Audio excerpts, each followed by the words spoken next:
ओम अज्ञानतिमिरन्धस्य ज्ञानाञ्जनशलाकया चक्षुरोन्मिलितं येन तस्मै श्रीगुरुवे नमः। नमो विष्णुपदाय कृष्णपृष्ठाय भूतले श्रीमते भक्तिवेदान्तस्वामिनिति नामिने।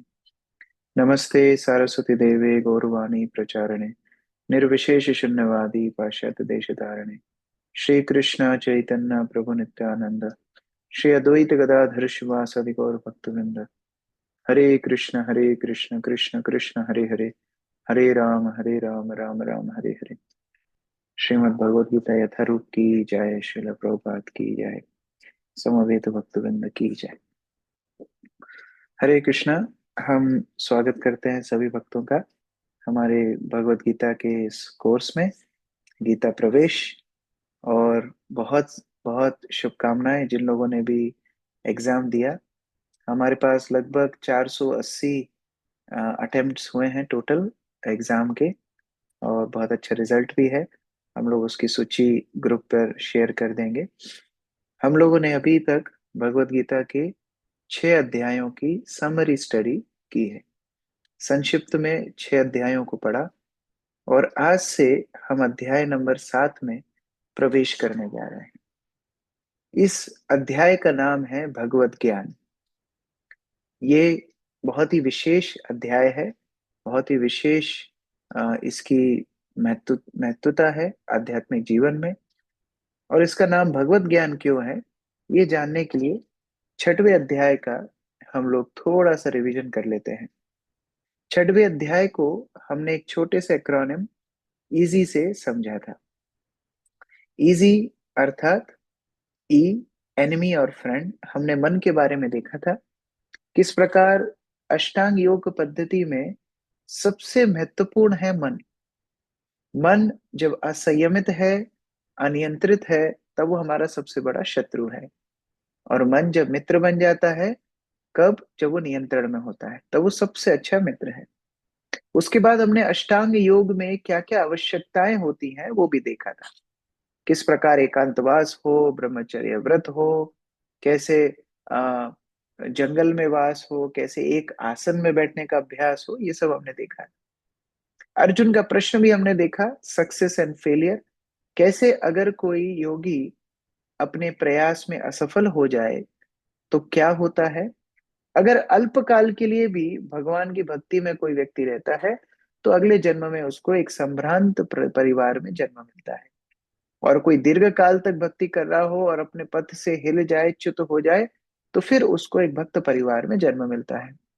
और अंत में भगवान योगी की परिभाषा बताते हैं कि कैसे तपस्वी ज्ञानी से भी श्रेष्ठ है योगी, और इसीलिए अर्जुन तुम योगी बन जाओ।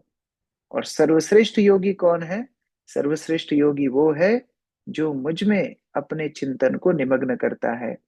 ये सबसे बड़ा योगी कहलाता है भगवान की परिभाषा अनुसार। तो हमने ये पिछले अध्यायों में देखा था। वैष्णवी माता जी अनम्यूट करके पढ़िए।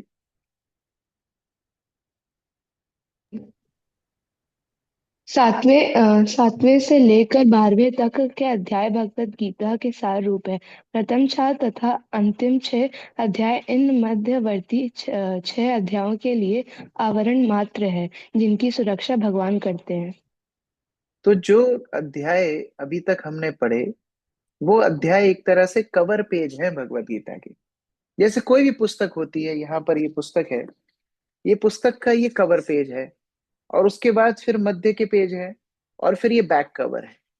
उसी तरह भगवत गीता के प्रथम 6 अध्याय तो भूमिका जमाने में ही निकल जाते हैं कि क्या भगवत गीता की भूमिका है। ये 6 अध्याय कवर के लिए, और फिर अंतिम 6 अध्याय और स्पष्टीकरण के लिए। और मध्य के जो 6 अध्याय है वो मूल तत्व है भगवत गीता का। ये भक्ति योग संबंधित इसमें व्याख्याएं हैं। और अभी तक हमने वास्तव में केवल ये फाउंडेशन ही देखी है कि क्यों भक्ति योग तक आना चाहिए, केवल यही सीखा है अभी तक हमने। पहले अध्याय में केवल अर्जुन का विलाप, अर्जुन का सैन्य निरीक्षण, कैसे अर्जुन कंफ्यूज हो रहे हैं, ये सारी चीजें देखी। तीसरे, दूसरे और तीसरे अध्याय में हमने अपना संबंध भगवान के साथ देखा कि हम कैसे शरीर नहीं, हम आत्मा हैं, और हमारे कर्म भगवान के ऊपर अर्पित होने चाहिए। चौथे, पांचवें और छठवें अध्याय में हमने देखा कैसे कर्म और कर्म योग में अंतर है, कर्मयोग अर्थात भगवान के चिंतन अनुसार कर्म किया जाए। वो चिंतन में मन की क्या रोल होता है और मन को संयमित करने के लिए कैसे प्रयास योगी करता है, ये सब हमने देखा। अब हम प्रवेश करने जा रहे हैं मध्य 6 अध्यायों में। तो अगर हम पहले 6 अध्यायों को एक साथ जोड़ करके उनको कुछ नाम देना चाहें, तो उनको हम नाम दे सकते हैं कर्मयोग, क्योंकि उधर अभी तक बताया गया है कैसे अपने कर्मों को भगवान से जोड़ना आवश्यक है। 7वें से 12वें अध्याय तक भक्ति योग का वर्णन है, और ये हमें सिखाता है कि वो कर्म योग संभव कैसे है, भक्ति के माध्यम से। और फिर 13 से 18 ज्ञान योग, जो फिर ये बताता है कि कैसे भक्ति योग में दृढ़ रहने के लिए ज्ञान की आवश्यकता है। तो ये सारी बातें हम लोग आगे करने वाले हैं। 7वें अध्याय को याद रखने के लिए एक सिंपल एक्रोनिम, जैसे हर बार हम लोग करते हैं। एक्रोनिम कौन सा यूज कर सकते हैं आप? यहाँ पर हेड एक्रोनिम यूज कर सकते हैं। हेड अर्थात HEAD, H फॉर हियरिंग। तो पहले 3 श्लोकों में भगवान श्रवण के महत्व को बता रहे हैं कि श्रवण क्यों करना चाहिए, श्रवण का क्या महत्व है। 7वें अध्याय के 4 से 12वें श्लोक में भगवान बता रहे हैं कैसे वो सर्वत्र विद्यमान है, एवरीवेयर। हर स्थिति में हम भगवान को देख सकते हैं, उनको महसूस कर सकते हैं, उनके साथ अपना संबंध बना सकते हैं। देखिए, पिछले अध्याय में हमने एक एक्सरसाइज की थी जहां हमने बहुत सारे पिक्चर्स देखे थे, और वो पिक्चर्स से हम लोगों ने पूछा भी था कि आप कैसे भगवान को स्मरण कर सकते हो। तो कहीं ना कहीं भगवान खुद कुछ उदाहरण देने वाले हैं 4 श्लोक से 12वें श्लोक तक, कि कैसे हर परिस्थिति में हम भगवान का दर्शन कर सकते हैं, कैसे हर परिस्थिति में भगवान को देख सकते हैं। अब तीसरा पॉइंट, ए फॉर एक्सेप्ट और रिजेक्ट, मतलब कुछ लोग जो भगवान के आश्रय में आते हैं और कुछ लोग जो भगवान के आश्रय में नहीं आते। ऐसे लोग हमेशा रहेंगे। हम लोग हिंदी में कहावत बोलते हैं, सारी उंगली एक बराबर नहीं होती। अर्थात हर तरह के लोग आपको मिलेंगे। कुछ लोग भगवान का आश्रय लेंगे, कुछ लोग आश्रय नहीं लेंगे। तो भगवान बताते हैं 4 तरह के लोग भगवान की शरण में आते हैं, और 4 तरह के लोग भगवान की शरण में कभी नहीं आते। तो ये हम लोग एक्सेप्ट और रिजेक्ट में देखेंगे। और अंतिम, डेमिगॉड्स। डेमिगॉड्स अर्थात देवी देवता। सबसे बड़ा कंफ्यूजन हमारे सनातन धर्म में है कि भगवान और देवी देवता में क्या अंतर होता है। ये सबसे बड़ा कंफ्यूजन है। हम सबको भगवान मान लेते हैं, लेकिन सब भगवान नहीं होते, देवी देवता होते हैं, भगवान एक ही होते हैं। तो ये सारी चीजें हम लोग इस अध्याय में चर्चा करने वाले हैं। प्रथम शुरू करते हैं H फॉर हियरिंग से। हियरिंग, श्रवण। हमने अभी देखा था किस प्रकार 3 प्रकार के मार्ग होते हैं जिनसे हम ज्ञान अर्जित करते हैं। प्रत्यक्ष प्रमाण, अनुमान प्रमाण, शब्द प्रमाण। प्रत्यक्ष प्रमाण अर्थात जब हम अपनी इंद्रियों से कोई वस्तु को जानने का प्रयास करते हैं, और हमने विस्तृत रूप से देखा था कैसे हमारी इंद्रियां खुद ही धोखा देती हैं। तो फिर वो उन इंद्रियों से कैसे हम बोनाफाइड नॉलेज ले सकते हैं। दूसरा, अनुमान प्रमाण। अब इंद्रियों से नहीं दिख रहा है तो लोग मन से कल्पना करते हैं, मनोकल्पना करते हैं, अनुमान लगाते हैं, तो वहां भी धोखा खा जाते हैं। तो फिर तीसरा है श्रोत पंथा अर्थात शब्द प्रमाण। जो हम शास्त्रों से परंपरागत ज्ञान को अर्जित करते हैं, उसको बोला जाता है शब्द प्रमाण, और वो सबसे प्रमाणित प्रमाण माना गया है। यहाँ पर अध्याय 6 और अध्याय 7 के बीच में यहाँ पर संबंध बताया गया है। भगवान अध्याय 6 के अंत में बोलते हैं कि मुझसे जो संबंधित है, मुझसे जो एकदम जुड़ा हुआ है, मेरी प्रेमा भक्ति में लगा हुआ है, मेरे चिंतन से सारे कर्म करता है, वो सबसे बड़ा योगी है। और भगवान उसी अध्याय में अगले श्लोक में ये भी बता देते हैं कि ऐसा योगी केवल श्रद्धा के माध्यम से मुझसे जुड़ सकता है। अब श्रद्धा कैसे आती है? श्रद्धा आती है ज्ञान से। देखिए, अगर कोई गांव में कोई बहुत फेमस क्रिकेटर चला जाए, मान लो विराट कोहली चला जाए, या सचिन तेंदुलकर, या कपिल देव, जो जिसकी जनरेशन का फेमस क्रिकेटर है, उसकी कल्पना करो। वो ऐसे कोई गांव में जाए जहां पर के लोग ने कभी क्रिकेट देखा ही नहीं है, तो उन लोगों को थोड़ी रुचि आएगी उसमें कि सचिन तेंदुलकर आया, कि विराट कोहली आया, कि कोई भी आया है। जब तक उसको बताया नहीं जाएगा व्यक्ति को कि भाई ये क्रिकेट नाम का एक गेम होता है, ये कैसे पूरे विश्व में कितना लोकप्रिय है, लाखों करोड़ों लोग इसको देखते हैं, और ये जो महानुभाव आपके गांव में आए हैं, ये उस खेल के एकदम बहुत बड़े खिलाड़ी हैं। तो जब तक वो ज्ञान नहीं दिया जाएगा वो श्रद्धा कैसे पनपेगी। इसीलिए भगवान इस अध्याय में अपने स्वयं के बारे में ज्ञान बता रहे हैं, और इसलिए इस अध्याय का नाम है भगवत ज्ञान। देखिए, कोई भी सामान्य व्यक्ति सबसे अच्छा परिचय खुद का खुद ही दे सकता है। अब लोगों आजकल कल्चर भी है ऑटोबायोग्राफी लिखने का। क्यों? क्योंकि सबसे ज्यादा व्यक्ति के बारे में वो खुद ही बता सकता है कि उसके जीवन में बचपन से लेके अभी तक क्या क्या हुआ। उसी प्रकार भगवान को जानने के लिए कितने लोग प्रयास कर रहे हैं, कितने लोग अलग अलग मनोकल्पनाएं कर रहे हैं, अलग अलग अलग संस्थाओं में जाते हैं, अलग अलग गुरुओं से सुनते हैं, लेकिन सबसे बड़ी व्याख्या तो भगवान ही स्वयं की कर सकते हैं। इसीलिए भगवान ने इस अध्याय में अपने स्वयं का परिचय दिया है। और भगवान अर्जुन को बोलते हैं, अर्जुन, यदि वास्तव में मेरे बारे में जानना चाहते हो, मुझ में श्रद्धा रखना चाहते हो, मेरे बारे में ज्ञान अर्जित करके भक्ति में लगना चाहते हो, तो ध्यान से सुनो। श्री भगवान वाचा, मयि आसक्त मनः पार्थ योगम युंजम मदाश्रया असंशयम समग्रम माम यथा ज्ञास्यसि तच्छृणु। भगवान बताते हैं, अर्जुन, मयि आसक्त मनः पार्थ, तुम्हें अच्छा योगी बनना है, तुम्हें योगियों में श्रेष्ठ बनना है, तो अपने मन को मुझसे आसक्त करना होगा। और जब उस मन को मुझ में आसक्त करोगे, उस भक्ति योग में तुम संलग्न होगे, मेरा आश्रय लेकर के, तो तुम उस ज्ञान को जानने के लिए भी उत्सुक होगे। और अगर उस ज्ञान को जानने के लिए उत्सुक हो जिस माध्यम से तुम मुझसे जुड़ सकते हो, तो ध्यान से सुनो। अब मैं जो ज्ञान बताने वाला हूं, उस माध्यम से तुम सर्वश्रेष्ठ योग पद्धति का अनुसरण कर सकते हो। तो भगवान को कोई पूछ सकता है कि क्या आप केवल ज्ञान ही ज्ञान देंगे, या फिर उस ज्ञान को कैसे अपने जीवन में अपनाना है वो भी बताएंगे। भगवान बोलते, नहीं, दोनों बताऊंगा। ज्ञानम तेहम सविज्ञानम वक्ष्यामि अशेषतः, यद ज्ञात्वा नेह भुवन्यात् ज्ञातवयम अवशिष्यते। भगवान बोलते हैं, दोनों बातें अर्जुन मैं तुमको बताऊंगा, ज्ञान भी और विज्ञान भी। अब ज्ञान और विज्ञान में थोड़ा सा अंतर होता है, ये आप लोग नोट भी कर सकते हो। ज्ञान का मतलब होता है थियोरिटिकल नॉलेज, और विज्ञान का मतलब होता है अप्लाइड नॉलेज या प्रैक्टिकल नॉलेज। तो ज्ञान मतलब क्या है? अ, जैसे मान लो कोई माता ने अपने बच्चे को बोला कि बेटा मुझे बहुत प्यास लग रही है। बेटा ने लिख लिया, यस मदर नोटेड। ये हुआ ज्ञान। लेकिन विज्ञान मतलब बच्चा सोचे कि मम्मी बोल रही है उनको प्यास लग रही है, मतलब मैं एक गिलास पानी भर के लाऊं और उनके हाथ में दूं। ये हुआ विज्ञान।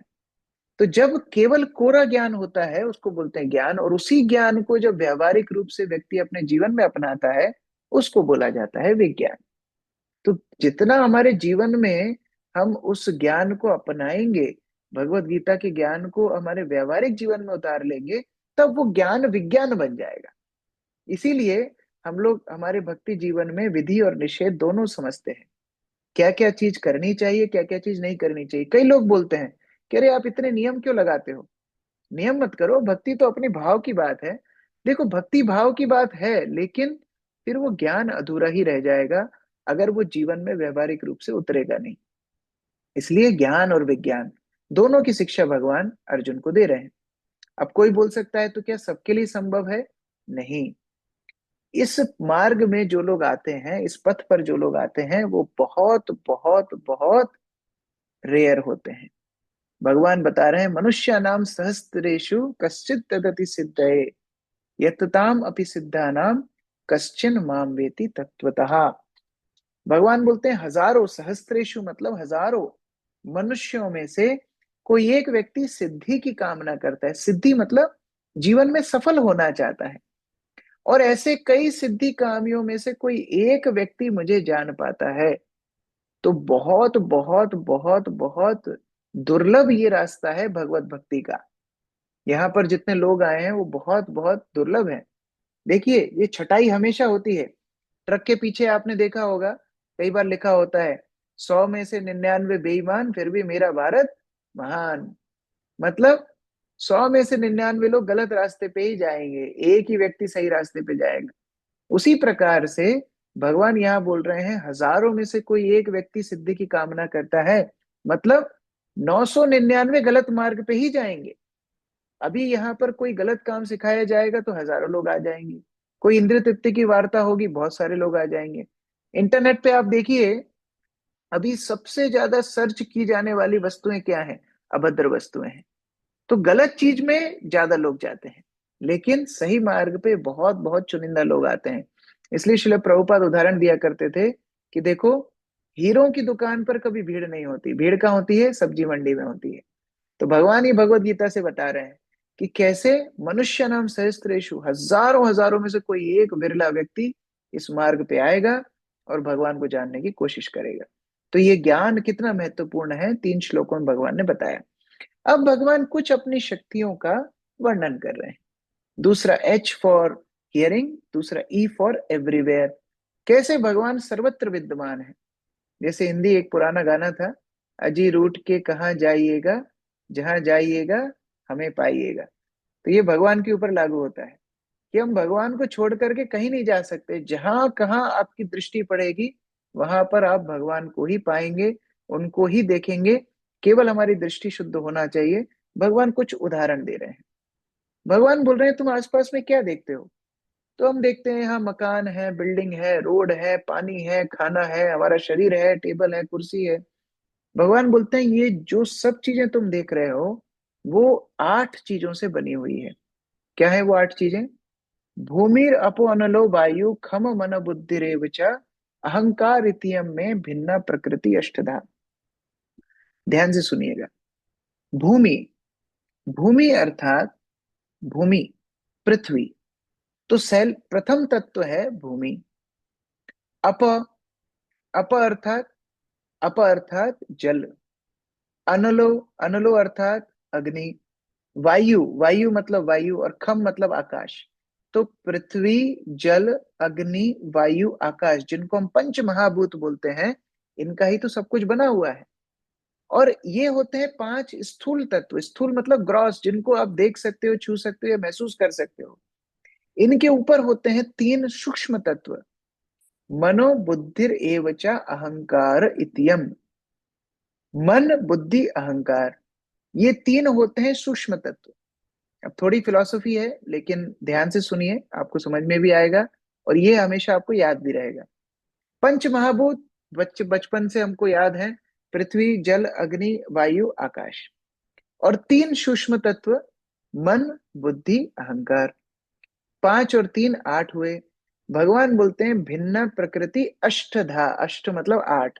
ये मेरी भिन्ना प्रकृति है, मतलब भौतिक प्रकृति है। ये भौतिक प्रकृति में आप जो कुछ देख रहे हो, ये सब कुछ ये 8 वस्तुओं का ही बना है। इसके बाहर और कुछ भी नहीं है। इसके अलावा भगवान की आध्यात्मिक शक्ति भी होती है। आध्यात्मिक शक्ति क्या है? अपरे मितस्तु अन्यम प्रकृति विद्धि में पराम जीव भूतो महाबाह यदम धार्यते जगत। इसके ऊपर भगवान की आध्यात्मिक शक्ति है जीव, यानी हम, आत्मा। हमने दूसरे अध्याय में देखा कैसे हम शरीर नहीं, हम आत्मा है। और वही आत्मा भी भगवान की एक शक्ति है। भगवान अगर अग्नि ज्वाला है, तो एक चिंगारी जीवात्मा है। अगर भगवान समुद्र है, तो समुद्र की एक बूंद जीवात्मा है। अगर भगवान सोने की खदान है, तो उस सोने का एक कण जीवात्मा है। क्योंकि भगवान आध्यात्मिक है, इसलिए जीव भी आध्यात्मिक है। और वही जीव इस शरीर को चलाता है। इस पूरी प्रकृति को कौन चला रहा है? जीव की उपस्थिति से ही तो चल रही है। हमने पिछले अध्याय में देखा था, जीव इच्छा करता है, तभी भगवान अनुमति देते हैं, प्रकृति कार्यशील होती है। तो ये पूरी प्रकृति को धारण, ये शरीर को धारण कौन कर रहा है? जीव। डायग्राम की मदद से देखिए, ये है सबसे पहले आत्मा। ये आत्मा है, मेरा कर्सर दिख रहा है? मेरा कर्सर विजिबल है? ओके। तो ये है आत्मा। अब ये आत्मा 3 चीजों से बनी होती है, या इस आत्मा के 3 लक्षण हैं। सत, चित, आनंद। सत अर्थात सनातन आत्मा रहती है, कभी मरती नहीं, हमने दूसरे अध्याय में देखा। चित अर्थात पूरा ज्ञान आत्मा के अंदर समाहित रहता है। और आनंद अर्थात आत्मा हमेशा आनंदमय रहने की इच्छा से रहती है। अब इस आत्मा के ऊपर होता है एक सूक्ष्म शरीर। सूक्ष्म शरीर अर्थात जो शरीर को हम आंखों से देख नहीं पाते, वो बना होता है मन, बुद्धि, अहंकार का। हमारा मन, हमारी बुद्धि, हमारा अहंकार, तीनों अलग अलग हैं। अहंकार, अहम मतलब मैं, कार मतलब कौन, मैं कौन हूं, ये पहचान को अहंकार बोलते हैं। ये अहंकार जब हम बोलते हैं हम आत्मा है तो सत अहंकार होता है, और जब हम बोलते हैं कि नहीं मैं शरीर हूं तो मिथ्या अहंकार कहलाता है। बुद्धि अर्थात अच्छा मैं शरीर हूं, तो मैं शरीर को कैसे तुष्टि पुष्टि करूं, ये प्लानिंग पूरी करती है बुद्धि। और मन, मन होता है सारे के सारे विचारों का एक पिटारा। सारे विचार इसके अंदर स्टोर होते हैं कि अच्छा मेरे मन, मेरी इंद्रियों से मैं क्या काम कर रहा हूं, ये मन का काम होता है। और फिर आता है हमारा हार्ड मास का शरीर, जिसको हम स्थूल शरीर बोलते हैं, भौतिक शरीर बोलते हैं। वो शरीर बना होता है भूमि जल अग्नि वायु आकाश से। तो ये तत्व सारे कौन है, भगवान से ही सृजित होते हैं। इसलिए भगवान बोलते हैं वास्तव में जो कुछ तुम देखते हो अर्जुन, वो सब कुछ मेरी ही सृष्टि है। मैं ही उनका आदि हूं और मैं ही उनका अंत हूं। मैं ही उनकी शुरुआत हूं, सृष्टि करता हूं, और मैं ही उनका प्रलय करता भी हूं। मुझसे ऊपर वास्तव में अर्जुन कोई है ही नहीं। ये भगवत गीता का 7वें श्लोक, 7वें अध्याय का 7वां श्लोक बहुत बहुत महत्वपूर्ण है। आप लोग अपनी अपनी भगवत गीता साथ में रखे होंगे, ऐसी मेरी अभिलाषा है। आप इस श्लोक को मार्क कर लीजिए, ये याद रखने लायक ये श्लोक है। मत्तः परतरम नान्यत् किंचिदस्ति धनंजय, मयि सर्वमिदं प्रोतं सूत्रे मणिगणा इव। भगवान बोलते हैं कि कैसे, मत्तः मुझसे, परतरम ऊपर, ना अन्यम कोई भी नहीं है, किंचित अस्ति धनंजया थोड़ा सा भी इसमें विचार करने की गुंजाइश ही नहीं है। कोई मुझसे थोड़ा भी ऊपर नहीं है, मतलब मैं सर्वोपरि हूं।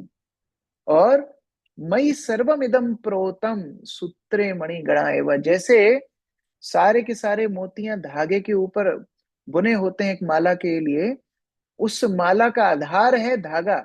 धागा टूट जाएगा तो मोती सारे बिखर जाएंगे, वो धागा मैं हूं। सूत्रे मणिगणा एवं, सारी सृष्टि समग्र जीव सबको बांधने वाला धागा कौन हूं, मैं ही हूं। इसलिए वेदों में भगवान को सृष्टा, पालन करता और संहार करता बताया गया है। कैसे भगवान से अनगिनत ब्रह्मांडों की सृष्टि होती है, अनगिनत ब्रह्मांड है। अगर हम केवल और केवल अपने ब्रह्मांड की बात करें, तो अगर एक बोरे भर सरसों के बीज हैं, तो एक बीज के दाने के बराबर, एक सरसों के दाने के बराबर हमारा ब्रह्मांड है। ऐसे अनंत अनंत ब्रह्मांड हैं जिनके स्रोत भगवान श्री कृष्ण स्वयं है। और ऐसे भगवान ही इन सारे ग्रहों को, सारे के सारे ब्रह्मांडों को चलायमान रखने के लिए शक्ति प्रदान करते हैं। ये भगवान यहाँ पर कुछ उदाहरण दे रहे हैं, बहुत सुंदर सुंदर उदाहरण दे रहे हैं। रसोहम अप्सु कौन्तेय प्रभास्मि शशि सूर्ययो, प्रणवः सर्ववेदेषु शब्दखे पौरुषं नृषु। एक एक करके देखते हैं, जितने याद रहे बहुत अच्छी बात है, याद नहीं रहे तो इतना समझ जाना कि हर वस्तु में भगवान का वास है, हर वस्तु भगवान की ही शक्ति से चलायमान है, कम से कम इतना याद रखना। मैं जल का स्वाद हूं, भगवान बोलते हैं मैं जल का स्वाद हूं। अब देखिए, जल का स्वाद बताना बड़ा कठिन है कि जल का स्वाद होता कैसा है। लेकिन हमें पता है जब प्यास लगती है, व्यक्ति छाछ पिला दे, व्यक्ति कोल्ड ड्रिंक पिला दे, व्यक्ति कुछ मट्ठा पिला दे, व्यक्ति लस्सी पिला दे, व्यक्ति कुछ भी पिला दे, लेकिन जल तो जल ही होता है। ये स्वाद भगवान स्वयं है। जल का स्वाद ना हो तो जल में और कुछ है ही क्या। भगवान बोलते हैं मैं जल का स्वाद हूं, तो जब भी हम जल पिएंगे हम भगवान को स्मरण कर सकते हैं। दूसरा, भगवान बोलते हैं प्रभाष्मि शशि सूर्ययो, सूर्य का जो प्रकाश है वो भगवान है। अब सूर्य में अगर प्रकाश ना हो तो सूर्य सूर्य कैसे होगा। सूर्य जाना ही जाता है अपने प्रकाश के लिए। जब सुबह सूर्य उदय होता है तो प्रकाश से ही तो हम बोलते हैं कि सूरज आ गया। अगर सुबह हो जाए और सूर्य का प्रकाश ही ना आए, तो फिर सूर्य की उपस्थिति कैसे होगी। चंद्रमा की शीतलता, चंद्रमा का प्रकाश भी भगवान ही है। भगवान को, भगवान के नेत्रों को ये सूर्य और चंद्रमा बताया गया है। अगला भगवान बोलते हैं प्रणवः सर्व वेदेषु, सारे वैदिक मंत्रों में मैं प्रणव ओमकार हूं। ये भगवान बोलते हैं, क्यों, क्योंकि लगभग अधिकांश मंत्र, वैदिक मंत्र ओम से ही शुरू होते हैं, और बिना ओम के कोई भी मंत्र का उच्चारण करना असंभव है।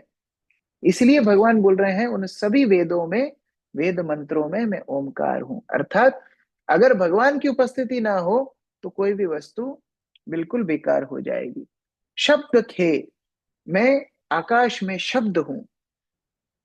पौरुषम ऋषु, नरों में मैं पौरुष हूं, अर्थात उनका उनकी शक्ति हूं। हम लोग कई बार चुनौतियों में हम लोग देखते हैं, महाभारत इत्यादि आपने सीरियल देखे होंगे, वहां एक दूसरे को ललकारते हैं, क्या तुम नपुंसक हो, क्या तुम पुरुष नहीं हो, मतलब क्या तुम्हारे अंदर पौरुष्य नहीं बचा, क्या तुम्हारे अंदर शक्ति नहीं बची। तो वो पौरुष्य कौन है? भगवान है। हमने अभी मोहम्मद अली का उदाहरण देखा था एक दो सत्र पहले, कैसे वो बोलता था कि आई एम ग्रेट, लेकिन फिर पार्किंसन डिसीज हो गया, अपनी चाय का कप भी नहीं उठा पाता है। उसी प्रकार से भगवान हमारे अंदर का पौरुष है। पुण्यो गंधा पृथ्वीयाम, मैं पृथ्वी की पुण्य गंध हूं।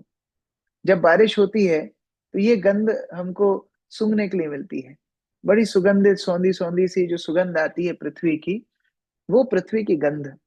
हम लोग जब जयपुर गए थे तो वहां पर जो सिटी पैलेस है, वहां पर वहां के जो केयर टेकर्स थे वो बता रहे थे कि वहां पर राजा जो थे उन लोगों को ये सुगंध बड़ी अच्छी लगती थी, क्योंकि राजस्थान में तो वैसे ही कम बारिश होती है, तो वो सुगंध बड़ी अच्छी लगती थी इनको। जब पहली बारिश में पृथ्वी की सौंधी सौंधी सुगंध आती है, तो इन्होंने उसका परफ्यूम इत्र बनवाने के लिए कई कई स्वर्ण मुद्राएं खर्च की, और वो इत्र बनवाया। तो वो हमको इत्र लगा करके उन्हें दिखाया था कि देखो पृथ्वी की सुगंध कितनी कॉस्टली है।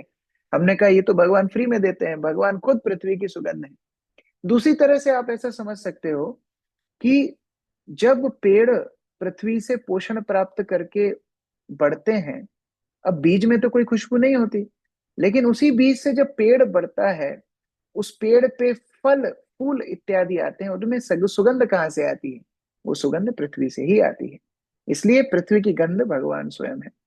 तेजस्मी विभावसौ, अग्नि का तेज ऊष्मा प्रकाश भगवान स्वयं है।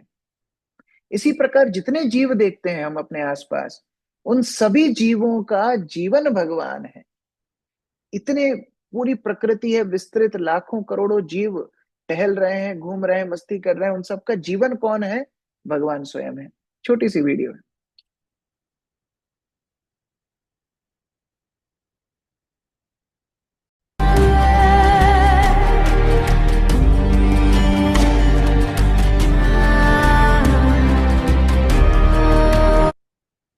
हम्म, क्या हुआ?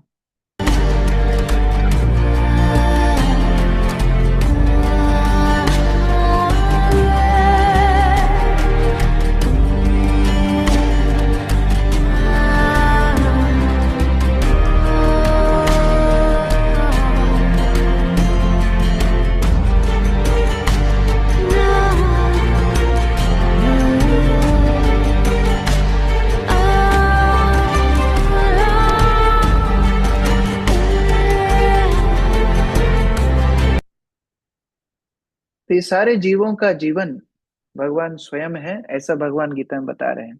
अगला बता रहे हैं, तपस्वियों की तपस्या मैं हूं। तो जो लोग कई बार अभिमान करते हैं कि अरे इनको देखो ये कितनी तपस्या कर रहे हैं, कितने विरक्त हैं, वास्तव में वो तपस्या भगवान स्वयं है। अगर तपस्वी से तपस्या हटा दी जाए तो वो ढोंगी कहलाता है। उसी प्रकार कोई भी वस्तु से भगवान का विलाप हो जाएगा तो वो वस्तु निरर्थक हो जाएगी। भगवान बोलते हैं यहाँ तक कि सारे जीवों की उत्पत्ति का स्रोत मैं हूँ, सारे जीवों का बीज देने वाला पिता मैं हूँ, बुद्धिमान की बुद्धि मैं हूँ। कितने लोगों के सिर पर सेवफल गिरता है, लेकिन न्यूटन को समझ में आया कि हाँ सेवफल गिरा क्यों, ग्रेविटी की खोज करनी चाहिए। तो ये सारी बुद्धि कहाँ से आती है? भगवान से। तेजस्वियों का तेज मैं हूँ, बलवानों का बल मैं हूँ। और भगवान बोलते हैं कि जो धर्म के अनुरूप जो काम है, वो काम वासना भी मैं हूं। जब पति पत्नी एक साथ आते हैं संतान उत्पत्ति के लिए, तो भगवान का ही रूप है। ये सारी शक्तियां भगवान को ही सूचित सूचित कर रही हैं। तो इसी प्रकार हम इससे शिक्षा ले सकते हैं कि हमारे जीवन में अगर भगवान की उपस्थिति होगी तो वो सार्थक होगा, और अगर भगवान का विलगाव हो जाएगा तो फिर वो निरर्थक हो जाएगा। तो इस प्रकार भगवान बताते हैं कि सारी वस्तुओं में उनका उनका स्रोत, उनका संबंध है।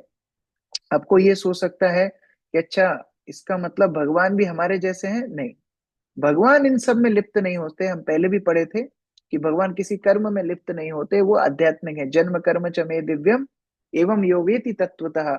यहाँ पर भगवान फिर अर्जुन को याद दिला रहे हैं कि न त्वहम तेषु ते मयि, मैं इन सब में लिप्त नहीं होता, ये सारी वस्तुएं मुझसे आती हैं। बहुत अच्छा प्रवचन हुआ। अब कोई पूछ सकता है क्या भगवान ये सारी बातें सब लोग स्वीकार कर लेते हैं क्या एज इट इज? नहीं, सब लोग एक्सेप्ट नहीं करते, क्योंकि भगवान ने सबको स्वतंत्र इच्छा दे रखी है। तीसरा पॉइंट यहाँ पर आता है एक्सेप्ट और reject. HEAD, A for accept और रिजेक्ट। चार प्रकार के लोग भगवान की आश्रय लेते हैं और चार प्रकार के लोग भगवान का आश्रय नहीं लेते। जो भगवान का आश्रय नहीं लेते वो लोग माया से मोहित हो जाते हैं। मोहितम ना बिजानाति। भगवान का आश्रय ना लेने के कारण भगवान को वो कभी समझ नहीं पाते। और जो ऐसे भगवान का त्याग कर देते हैं या भगवान की माया में भ्रमित हो जाते हैं, ऐसे लोगों को माया बड़ी कष्ट देती है। हमने एक प्रोडिगल सन की स्टोरी भी देखी थी, कैसे बच्चा अपने पिता से दूर चला जाता है, कष्ट भोगता है। उसके पिता के साथ जब तक बच्चा रह रहा था, बहुत अच्छा उसको खाने पीने मिल रहा था, बहुत अच्छे आराम से रह रहा था। लेकिन जैसे ही अपने पिता को छोड़ के जाता है, उसका सारा धन क्षय हो जाता है और वो सुअर के खाने को उठा करके खा रहा था। वो वीडियो में हमने देखा था। फिर उसको बुद्धि जागृत होती है कि नहीं नहीं, मुझे तो पिताजी के पास वापस आना चाहिए। इसलिए भगवान यहाँ पर 14 नंबर श्लोक में बता रहे हैं, ये भी बहुत महत्वपूर्ण श्लोक है। भगवान बता रहे हैं 7:14, देवी हेषा गुणमयी मम माया दुरत्तया मामेव हि प्रपद्यन्ते माया में ताम तरन्ति ते। भगवान बता रहे हैं जो मेरी माया शक्ति है, ये भौतिक शक्ति है, जो संसार में तुम फंसे हुए हो, इससे निकलना बड़ा मुश्किल है। दुरत्तया, बहुत बहुत मुश्किल, असंभव है इस भौतिक संसार से निकलना। ये माया शक्ति जीव को ऐसे पकड़ के रख रखी है कि बिल्कुल असंभव प्राय है जीव के लिए इस माया से बाहर निकलना। तो कैसे बाहर निकलें? भगवान उत्तर दे रहे हैं, माम एव ही प्रपद्यन्ते माया मेतान तरंति ते। भगवान बोल रहे हैं प्रपद्यन्ते का अर्थ होता है आश्रय लेना। माम एव, एव अर्थात केवल, केवल मेरा आश्रय लेगा तभी माया से मुक्त हो सकता है, नहीं तो माया से कभी मुक्त नहीं होगा। हमारे एक आचार्य हैं विश्वनाथ चक्रवर्ती ठाकुर, वो बताते हैं भगवान जब ये श्लोक बोल रहे थे तो एकदम छाती पे हाथ रख के बोल रहे थे, हाँ मेरा भक्त है ना, मेरा आश्रय यदि ले लेगा बस मैं उसका ध्यान रखूंगा, और कुछ करने की आवश्यकता नहीं है। हम एक छोटी सी आपको वीडियो दिखा रहे हैं, यहाँ पर देखना। एक भालू के छोटे से बच्चे के पीछे एक शेर लग जाता है और उसकी कैसी दयनीय स्थिति होती है। आप ये समझिए कि वो भालू का बच्चा हम है और वो शेर माया शक्ति है।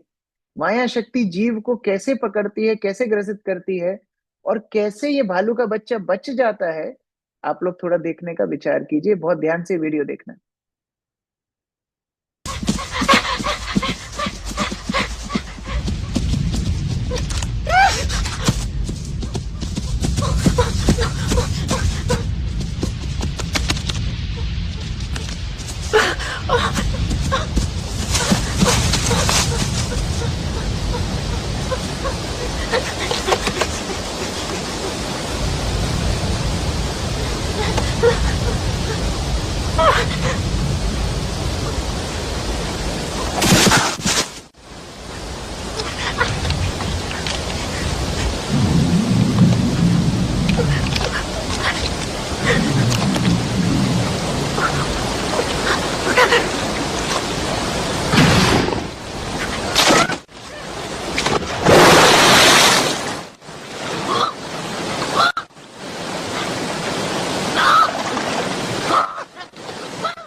समझ में आया आप लोगों को क्या हुआ है यहाँ पर?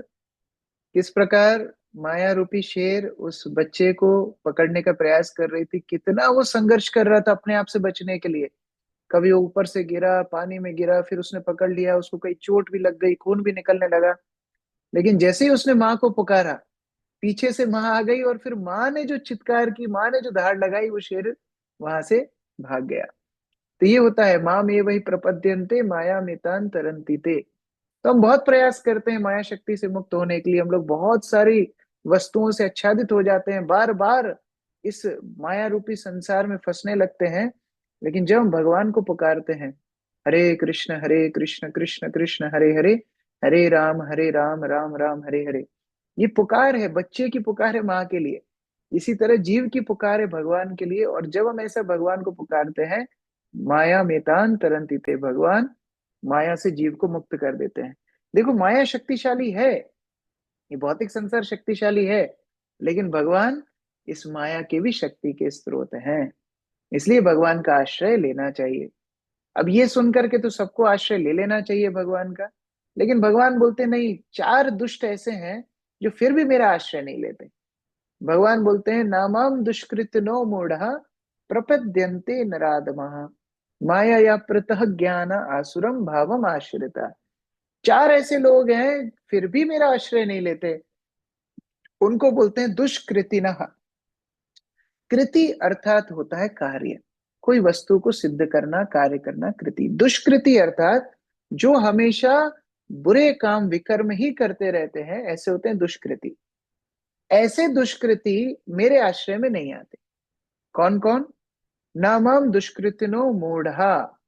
मूढ़ा का अर्थ होता है मूर्ख, जो हमेशा इतने व्यस्त हैं, हम तो इतने व्यस्त हैं, व्यस्त हैं, व्यस्त हैं, यही गाना गाते रहते हैं, भगवान के आश्रम में कभी नहीं आना चाहते। वो भौतिक संसार के लिए व्यस्त नहीं है, केवल भगवान की बात जब आएगी जब व्यस्त होंगे। मूढ़ा, मूढ़ा का एक और अर्थ होता है गधा। गधा जिस तरह दिन भर काम करता रहता है थोड़ी सी घास के लिए, घास तो उसको कहीं भी मिल सकती है, लेकिन उसको लगता है कि वो बहुत परिश्रम करके घास कमा रहा है, इसलिए मूढ़ा। दूसरा है नराधमः। नर अर्थात मनुष्य, अधम मतलब उनमें एकदम निकृष्ट। नराधम मतलब सबसे पतित मनुष्य। कहने का अभिप्राय, जो लोग गंदी आदतों में लगे हुए हैं, जो लोग पाप कृत्य करते हैं, मांसाहार करते हैं, अवैध संबंध रखते हैं, ऐसे लोग भगवान के आश्रय में नहीं जाना चाहते। पहला मूढ़ा, मूढ़ा अर्थात I am so busy. Example गधा, गधे जैसे काम दिन भर करेंगे, व्यस्त रहेंगे, भगवान को कैसे आश्रय लेंगे। नराधमा मतलब जो व्यक्ति गलत आदतों में लगे हुए हैं, वो भी भगवान का आश्रय नहीं लेना चाहते। उनको ये डर रहता है कहीं मेरी गलत आदतें ना छूट जाएं, इस डर के कारण वो नहीं आते। तीसरा है माया यह पृथक ज्ञान, जिनका ज्ञान माया ने अपहृत मतलब अपहरण कर लिया है। उनको लगता है वो बहुत ज्ञानी है, लेकिन वो एक नंबर के मूर्ख हैं। जैसे एक अभी मैं, एक वीडियो मुझे किसी ने भेजी, वो सो कॉल्ड ज्ञानी पुरुष भगवत गीता पे व्याख्या कर रहे थे, 18वें अध्याय के 66वें श्लोक, सर्वधर्मान परित्यज्य मामेकम शरणम व्रज। और वो बता रहे थे कि व्रज का अर्थ होता है जाना। तो भगवान बोल रहे हैं जाओ, किसी की शरण में तो जाओ, मेरी शरण में मत आओ, ये बता रहे थे। जबकि व्रज अर्थ होता है मूव, टू मूव, चलना, चलायमान जो व्यक्ति है वो व्रज। तो उसका इस्तेमाल दोनों अर्थ में हो सकता है, आना या जाना, दोनों में। तो जब भगवान बोल रहे हैं सर्वधर्मान परित्यज्य माम एकम, केवल मेरे ऊपर आश्रित हो, ये अर्थ का अनर्थ कर दिया। इसको बोलते हैं माया अपरत ज्ञाना। वो सोचते हैं वो बहुत बहुत इंटेलिजेंट हैं, लेकिन माया ने उनके ज्ञान का अपहरण कर लिया है। ऐसे लोग भी जानबूझकर भगवान का आश्रय नहीं लेते। और चौथा है आसुरम भावम आश्रिता, असुर जैसे हैं। असुर मतलब जो अथीस हैं, जो नास्तिक हैं। असुर मतलब ही जो भगवान की सत्ता को नहीं मानते, जो नकारते हैं, भगवान के अस्तित्व तक को ही नकार देते हैं। तीसरे और चौथे में अंतर यह है, तीसरा व्यक्ति तोड़ मड़ोड़ के शास्त्र को स्वीकार करता है अपनी सुविधा के अनुसार, माया प्रत ज्ञान। और आसुरम भावम आश्रिता मतलब जो व्यक्ति भगवान को ही नकार देता है, ऐसे व्यक्ति भगवान के आश्रय में नहीं आते। ये चार प्रकार की कैटेगरी हैं। जब हम किसी से वाद विवाद करें और कोई भगवान को ना माने, तो ये चार कैटेगरी आप याद रखना: मूढ़ा, नराधमा, माया प्रत ज्ञान और आसुरम भावम आश्रिता। अब अगले हैं 4 प्रकार के लोग जो भगवान की शरण में आते हैं। ये है आर्त, अर्थार्थी, जिज्ञासु और ज्ञानी। 4 प्रकार के लोग भगवान के आश्रय में आते हैं। भगवान बोलते हैं चतुर्विधा भजन्ते माम जनः सुकृतिनो अर्जुना। ये सुकृति है, अच्छे कार्य करने वाले हैं। सुकृति, कृति अर्थात काम, सुकृति मतलब अच्छे काम। ये अच्छे, इनकी सुकृति है पिछले जन्मों की, जो ये भगवान के आश्रय में आते हैं। आर्थ, आर्थ अर्थात, आर्थ मतलब जो परेशानी में है, जो कभी किसी समस्या में जूझते जूझते भगवान के पास आ जाए, वो होता है आर्त। दूसरा अर्थार्थी, अर्थार्थी अर्थ मतलब पैसा, अर्थ मतलब कोई भी भौतिक वस्तु। अर्थी मतलब जिसको कोई भौतिक आकांक्षाएं हो, मन्नत मांगने के लिए भगवान के पास जाता है, अर्थार्थी। तीसरा जिज्ञासु, जिज्ञासु मतलब जो जिज्ञासावश चला जाए, अरे ये करते क्या है, भक्ति में होता क्या है, भगवत गीता में होता क्या है, जिज्ञासावश आ जाए और फिर भक्ति में लग जाए। और चौथा है ज्ञानी। ज्ञानी का अर्थ क्या है, जो सबको जान करके, शास्त्रों को पढ़ करके भगवान के आश्रय में आए। तो एक एक करके देखते हैं। सबसे पहले देखेंगे आर्त। अब मैं थोड़ी सी पुरानी क्लिप्स आपको दिखाने वाला हूँ। मुझे क्षमा करना, जो लोग मूवीज वगैरह देखे हैं पहले, उनके थोड़े से पुरानी चेतनाएं जागृत हो जाएंगी ये क्लिप्स को देख करके, लेकिन फिर भी सीखने के लिए अच्छा है। सबसे पहले आर्त। आर्त मतलब परेशानी में भगवान के पास आए, अभी तक नहीं आ रहा था, परेशानी पड़ी तो भगवान की याद आ गई। ये पुराना फेमस सीन। आज खुश तो बहुत हो गए तुम। देखो, जो आज तक तुम्हारे मंदिर की सीढ़ियां नहीं चढ़ा, जिसने आज तक तुम्हारे सामने सर नहीं झुकाया, जिसने आज तक कभी तुम्हारे सामने हाथ नहीं जोड़े, वो आज तुम्हारे सामने हाथ फैलाए खड़ा है। ये हुआ अर्थ। अच्छा, सारे अर्थ भगवान के आश्रय में नहीं आते। जो अर्थ सुकृति न होंगे, पहली कंडीशन है सुकृति। सुकृति अर्थात जिन्होंने अच्छे कर्म किए होंगे, जिन्होंने अच्छी सत्संग किया होगा, ऐसे लोग समस्या में भगवान के पास आएंगे। हर व्यक्ति नहीं आएगा। कई लोग तो पीड़ा में पड़ते हैं, समस्या में पड़ते हैं, भक्ति छोड़ देते हैं, वो उनकी बात नहीं चल रही। सुकृतिनी अर्थात जिन्होंने अच्छे कर्म किए हैं, भगवान के भक्तों का संगति की है, ऐसे लोग जब समस्या में पड़ते हैं ना, उनकी भक्ति और बढ़ जाती है। वो लोग भगवान के आश्रय को और अच्छे से लेते हैं। उदाहरण के लिए गजेंद्र। गजेंद्र को हाथी था, मगरमच्छ ने पकड़ा, पूर्व जन्म में की हुई भक्ति याद आ गई और भगवान का गजेंद्र ने स्मरण किया।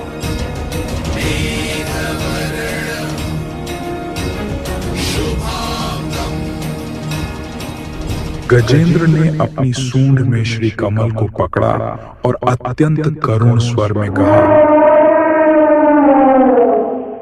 हे विश्व सृजक, हे विश्व रूप, हे विश्वात्मा, हे परब्रह्म, इस मोक्षार्थी का नमस्कार स्वीकार करो। तो इस तरह गजेंद्र ने भगवान को स्मरण किया, समस्या में भगवान तुरंत आए, मगरमच्छ का वध किया, गजेंद्र का उद्धार किया। तो ये एक आर्त का बहुत ही स्पष्ट उदाहरण है कि समस्याओं में भगवान का आश्रय लेता है आर्त। दूसरा है अर्थार्थी। अर्थार्थी अर्थात जो कोई मन्नत के लिए या कोई उपलब्धि प्राप्त करने के लिए भगवान के पास जाए। हम देखते हैं सामान्यतः लोग मंदिर जाते हैं, अपनी पूरी की पूरी लिस्ट लेकर के जाते हैं कि भगवान हमको ये चाहिए। उनको भी भगवान सुकृति नहीं मानते हैं, कम से कम मेरे पास आकर के मांगता है।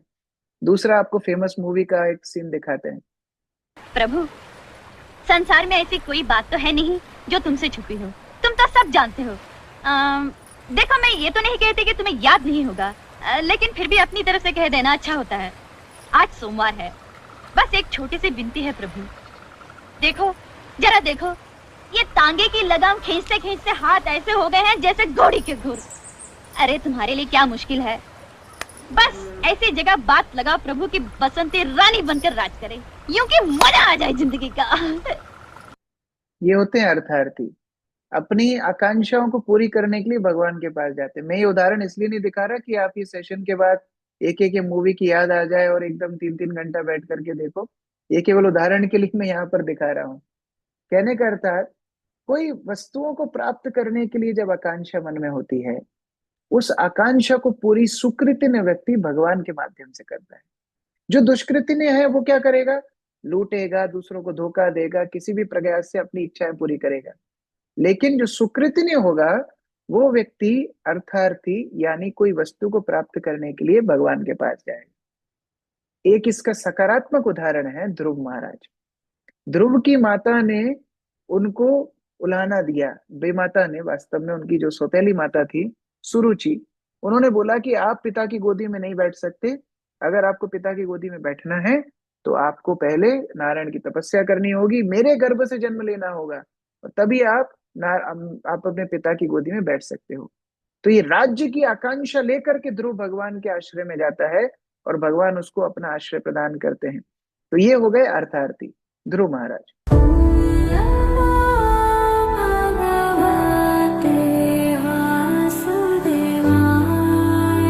तुम्हारा हक न सिंहासन पर है न राजा की गोद में।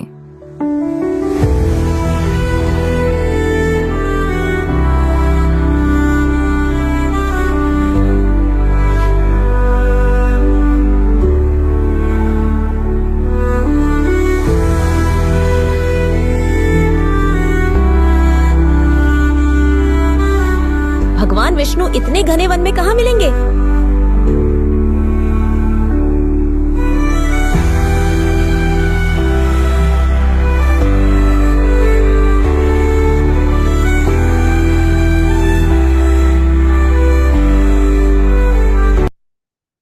इस प्रकार ध्रुव महाराज राज्य की आकांक्षा से गए थे, तपस्या की और भगवान को प्राप्त किए, भगवान उनको दर्शन दिए, और जब भगवान का दर्शन हुआ तो सारी बातें भूल गए। फिर उनके मन में कोई भी राज्य की आकांक्षा नहीं रही, भगवान को मात्र प्राप्त करने की भक्ति रही।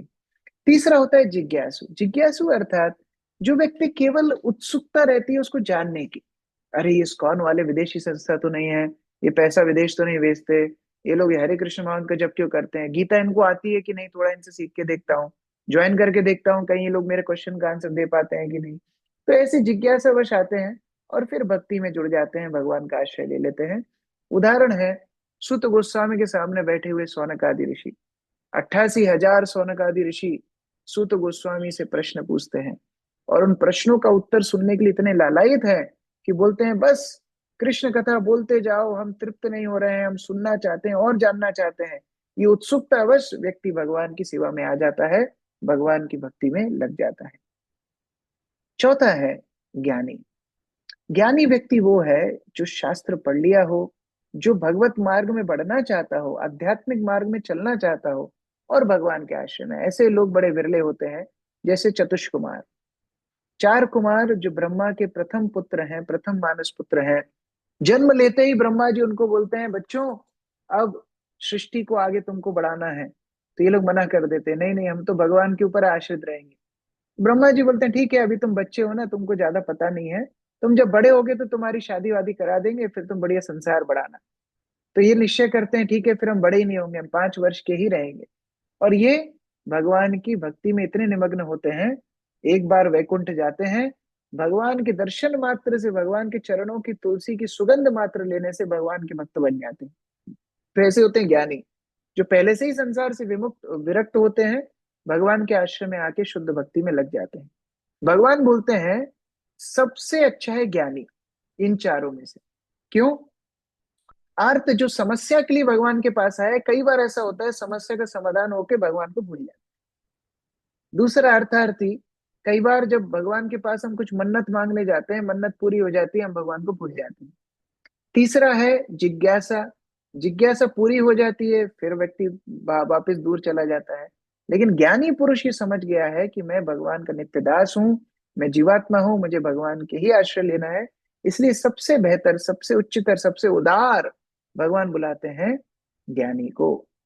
और ऐसा ज्ञानी बड़ा दुर्लभ है। भगवान बताते हैं भवनानाम जन्मनाम अन्ते ज्ञानवान माम प्रपद्यन्ते वासुदेवम सर्वमिति सहम आत्मा सुदुर्लभा।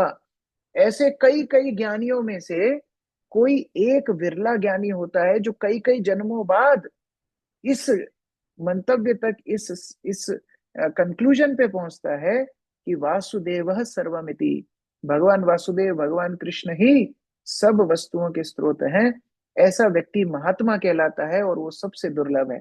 आजकल तो हम हर किसी पॉलिटिशियन के नाम के आगे महात्मा लगा देते हैं, लेकिन भगवान गीता में महात्मा किसको बुला रहे हैं? जो ज्ञानी कई कई जन्मों में ज्ञान मार्ग पे चलता चलता चलता अब भक्त बन गया है, अब भगवान कृष्ण को वो सर्वस्व मान करके उनका आश्रय लेता है। भगवान ऐसे महात्मा को सुदुर्लभा, दुर्लभ मतलब बहुत बहुत दुर्लभ, रेयर, सुदुर्लभा मतलब अति अति रेयर, ऐसे व्यक्ति को भगवान शुद्ध भक्त की संज्ञा दे रहे हैं। बाकी लोग कहाँ जाते हैं? बाकी लोग जाते हैं देवताओं के पास। तो अगला लास्ट खंड है 20 से 30 श्लोक, डेमिगॉड्स, देवी देवताओं के उपासक। कैसे, क्यों, कब, कहाँ, भगवान बता रहे हैं। जो लोग भगवान तक नहीं पहुंच पाते, भगवान का आश्रय नहीं ले पाते, फिर वो लोग देवी देवताओं का आश्रय लेते हैं। अब ये क्या है, देवी देवता और भगवान में अंतर क्या क्या है? जैसे कोई राज्य के या कोई कंट्री के प्राइम मिनिस्टर होते हैं, वो प्राइम मिनिस्टर अपना कैबिनेट नियुक्त करते हैं। कोई फॉरेन मिनिस्टर है, कोई वित्त मंत्री है, कोई शिक्षा मंत्री है, अलग अलग मंत्री नियुक्त करते हैं। ये सारे नियुक्त मंत्री, ये सारा कैबिनेट का काम होता है केवल और केवल प्रधानमंत्री की बात का पालन करना। वो जो भी पार्टी या जो भी रूलिंग गवर्नमेंट है, उसकी जो भी नीतियां हैं उसका पालन करना कैबिनेट का काम होता है। उसी प्रकार से भगवान एक है, द्वितीय नास्ति, दो नहीं है, एक ही है। और वो भगवान अलग अलग देवताओं को अलग अलग जिम्मेदारियां देते हैं। जैसे वर्षा के देवता कौन है? इंद्र, ये एक डिपार्टमेंट है। जैसे जल के देवता है वरुण, ये एक डिपार्टमेंट है। विद्या की देवी, एजुकेशन मिनिस्ट्री किसके पास है? सरस्वती। ओके, ट्रेजरर, ट्रेजरर कौन है? खजांची कौन है? कुबेर। उसी प्रकार से इस पूरे के पूरे ब्रह्मांड की, इस पूरे के पूरे यूनिवर्स की मिस्ट्रेस कौन है? दुर्गा देवी, जो पूरे के पूरे भौतिक जगत को संभालती हैं। उसी प्रकार डिस्ट्रक्शन, जो हम लोग यूपी में बोलते हैं बुलडोजर बाबा, तो हमारे भौतिक संसार के बुलडोजर बाबा कौन है? भगवान शिव, जो कि विध्वंस करते हैं। उसी प्रकार से सृष्टि कौन करते हैं? इंजीनियर कौन है? ब्रह्मा जी। तो इस प्रकार से अलग अलग भगवान ने सभी देवताओं को एक एक डिपार्टमेंट दे रखा है, और हम यहीं पर मात खा जाते हैं। हम सोचते हैं कि ये सारे देवता भी भगवान हैं। सम्मान सबका होना चाहिए। आज आपके गांव में, आपके शहर में वित्त मंत्री आ जाए, आपके गांव में शहर में फॉरेन मिनिस्टर आ जाए, शिक्षा मंत्री आ जाए, तो क्या उसका हम सम्मान नहीं करेंगे? बिल्कुल करेंगे। लेकिन उनको ही प्रधानमंत्री बता देना, ये गड़बड़ है। इसलिए ये सबसे बड़ी भ्रांति तोड़ना जरूरी है कि सनातन धर्म बहुईश्वरवादी है। ये एकदम गलत है। हम बहुईश्वरवादी नहीं हैं, हम एक ईश्वरवादी ही हैं। भगवान एक ही हो सकते हैं, दो चार नहीं हो सकते। बाकी सब देवी देवता होते हैं, केवल एक ही भगवान होते हैं, जो भगवान 7वें श्लोक में स्पष्ट कर चुके हैं। मत्तः परतरम ना अन्यत, मुझसे श्रेष्ठ और कोई तत्व नहीं है। भगवान श्री कृष्ण को हम पूर्ण पुरुषोत्तम मान के उनको आराधना करते हैं। भगवान बोलते हैं ऐसे लोग जिनकी पूरी की पूरी बुद्धि काम वासनाओं से भ्रष्ट हो गई है, ऐसे लोग देवताओं के पास जाते हैं। कामस्तेस्त हृतज्ञान प्रपद्यन्ते अन्य देवता। देवताओं के पास कौन जाते हैं? जिनकी वासनाएं इतनी प्रबल हो गई हैं कि अब उनको फर्क नहीं पड़ता भगवान कौन है कौन नहीं है, अपनी इच्छा पूरी होनी चाहिए। अपना काम सदना, जमाना जाए डकना, बस अपनी इच्छा जहां से पूरी हो रही है ना, वहां जाकर के भजन करो, वहां जाके मन्नत मांगो, वहां जाके भंडारा करवाओ, वहां जाके दान दो, बस यही धर्म है। भगवान बोलते हैं ऐसे लोग मूर्ख हैं। क्यों? अंतवंतु फलम तेषाम भवति अल्पमेधसाम, क्योंकि वो ये नहीं जानते कि देवताओं के द्वारा दिया गया जो फल होता है वो नश्वर होता है। देखो कितने सारे बड़े बड़े असुर हुए जिन्होंने इन देवताओं को प्रसन्न किया। सबसे बड़ा हिरण्यकशिपु, हिरण्यकशिपु ने ब्रह्मा जी को प्रसन्न किया, और जो वर प्राप्त करे, एक तरह से अमरत्व ही प्राप्त कर लिया था, लेकिन फिर भी उन वरों को वो सिद्ध नहीं कर पाया। नरसिंहदेव ने आकर के उसका वध कर दिया। इसी तरह एक था भस्मासुर, उसने भगवान शिव को प्रसन्न किया और ये वरदान लिया कि जिसके सिर पर वो हाथ रखेगा वो भस्म हो जाएगा। और इसको पहला एक्सपेरिमेंट करने की इच्छा हुई भगवान शिव के ऊपर ही, और ये दौड़ा भगवान शिव के पास। भगवान शिव आगे आगे दौड़े, भगवान विष्णु बीच में मिले, उनको बोला कि भगवान मेरे से गलती हो गई, मैंने ये वर दे दिया। भगवान विष्णु एक छोटे बटु ब्राह्मण के रूप में रूप बनाते हैं और इस भस्मासुर को बोलते हैं, अरे किस पे विश्वास कर रहे हो? शिव जी के ऊपर उनका आशीर्वाद कभी काम नहीं करता। थोड़ा टेस्ट करके देखो अपने सिर पर, और जैसे ही उसने अपने सिर पे हाथ रखा वो खुद ही भस्म हो गया। तो कई कई उदाहरण है। जयद्रथ, जयद्रथ ने वरदान लिया भगवान शिव से कि एक एक बार वो पांडवों को रोक सकता है, एक बार के बाद वो फल नष्ट हो गया और फिर बाद में उसका वध कर दिया गया। तो कई सारे ऐसे हम उदाहरण देखते हैं शास्त्रों में जहां देवी देवताओं से कोई शक्तियां या कोई वर मिलते हैं, लेकिन वो नश्वर होते हैं, वो इसी जगत के होते हैं, वो शाश्वत नहीं होते।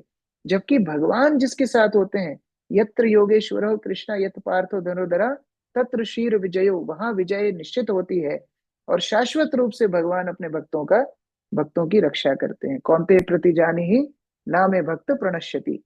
तो इस प्रकार भगवान यहाँ पर अल्पमेधसाम बोल रहे हैं। अल्पमेधसाम मतलब कम बुद्धि वाले हैं वो लोग जो देवताओं के पास जाते हैं। ये याद रखना शब्द, देवताओं के उपासकों को क्या बोल रहे हैं भगवान? अल्पमेधसाम, कम बुद्धि वाले। दूसरा श्लोक भगवान बोल रहे हैं, अव्यक्त व्यक्ति माम पन्नम मन्यते माम अबुद्धया। एक तो शब्द भगवान ने बोला अल्प बुद्धि, अल्प बुद्धि मतलब कम बुद्धि वाले लोग देवताओं के पास जाते हैं। और यहाँ पर अगले श्लोक में भगवान बोल रहे हैं अबुद्धया, जिनकी बिल्कुल ही बुद्धि नहीं है, जिसको हम बोलते हैं एकदम सुई पटक सन्नाटा, जीरो बुद्धि। वो क्या करते हैं? अव्यक्त व्यक्ति महापन्नम, वो निराकार की उपासना करते हैं। ये शब्द हैं भगवत गीता के। भगवान बोलते हैं जो देवताओं के पास जाते हैं वो कम बुद्धि वाले, और जो अव्यक्त व्यक्ति महापन्नम, जो निराकार की उपासना करते हैं, वो अबुद्धया, वो तो बिल्कुल ही मूर्ख है। क्यों? क्योंकि वास्तव में देने वाला तो मैं ही हूं। चाहे देवताओं से वो वर मांगे, देवता मुझसे ही लेकर के अपने उपासकों को वर देते हैं, और चाहे निराकार की उपासना करे, निराकार भी मुझ पर ही तो प्रतिष्ठे, ब्रह्मणो ही प्रतिष्ठा हम। भगवान के ऊपर ही तो ब्रह्म ज्योति निर्धारित है, जिसको हम निराकार बोलते हैं। आज बल्ब ना हो तो प्रकाश कैसे निकले?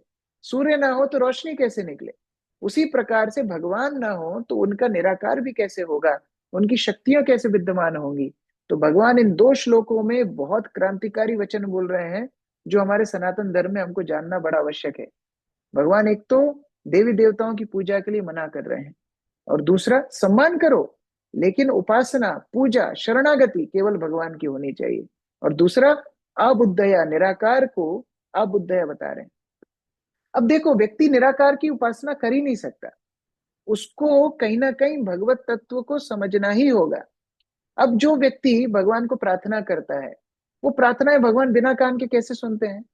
मतलब भगवान के कान है, दिव्य कान है, हमारे जैसे कान नहीं है, दिव्य कान है। उसी तरह निराकारवादी भी भोग लगाते हैं, तो भगवान बिना मुख के, बिना शरीर के भोग कैसे अर्पित करते हैं, कैसे ग्रहण करते हैं? क्योंकि उनकी इंद्रियां दिव्य हैं, अंगानि यस्य सकलेन्द्रिय वृत्ति मानती, इसलिए वो भोग को ग्रहण करते हैं। अब आप देखो, मुस्लिम्स भी, जो मुसलमान भी जो हैं, मुसलमान बोलते हैं कि भगवान का कोई आकार नहीं होता, ठीक है, और वो सारे के सारे बुत पूजा बोलते हैं। वो बोलते हैं कि मूर्ति पूजा एकदम बेकार है, और काफिर लोग मूर्ति की पूजा करते हैं। लेकिन वही मुसलमान काबा की प्रदक्षिणा क्यों करते हैं, काबा की परिक्रमा क्यों करते हैं, काबा की दिशा में, मक्का मदीना की दिशा में क्यों नमाज अदा करते हैं? अगर भगवान का रूप नहीं है, भगवान किसी एक स्थान पर स्थित नहीं है, तो फिर काबा का क्यों वहां पर वो प्रार्थना करते हैं, काबा को क्यों प्रणाम करते हैं, काबा की क्यों प्रदक्षिणा करते हैं? इसका मतलब उनको भी एक सहारा लग रहा है भगवान के एक रूप का। उसी प्रकार से भगवान यहाँ पर अबुद्धया बोल रहे हैं। जो लोग निराकार उपासना करते हैं वो लोग अबुद्धया हैं, बेवकूफ हैं। इसलिए भगवान ऐसे लोगों के सामने प्रकट नहीं होते। भगवान बोल रहे हैं, नाहम प्रकाश सर्वस्य योग माया समावृता। भगवान ऐसे निराकारवादियों के सामने अपने आप को प्रकट नहीं करते। प्रतिभा माता जी, इस श्लोक का अनुवाद पढ़िए अनम्यूट करके। हरे कृष्ण प्रभु जी। 25 नंबर श्लोक ना प्रभु जी? यस, पढ़िए। नहीं क्या प्रभु जी? हरे कृष्ण प्रभु जी।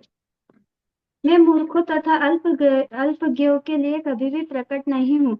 उनके लिए जो मैं अपनी अंतरंग शक्ति द्वारा आच्छादित रहता हूँ, अतः वे यह नहीं जान पाते कि मैं अजंता तथा अविनाशी हूँ।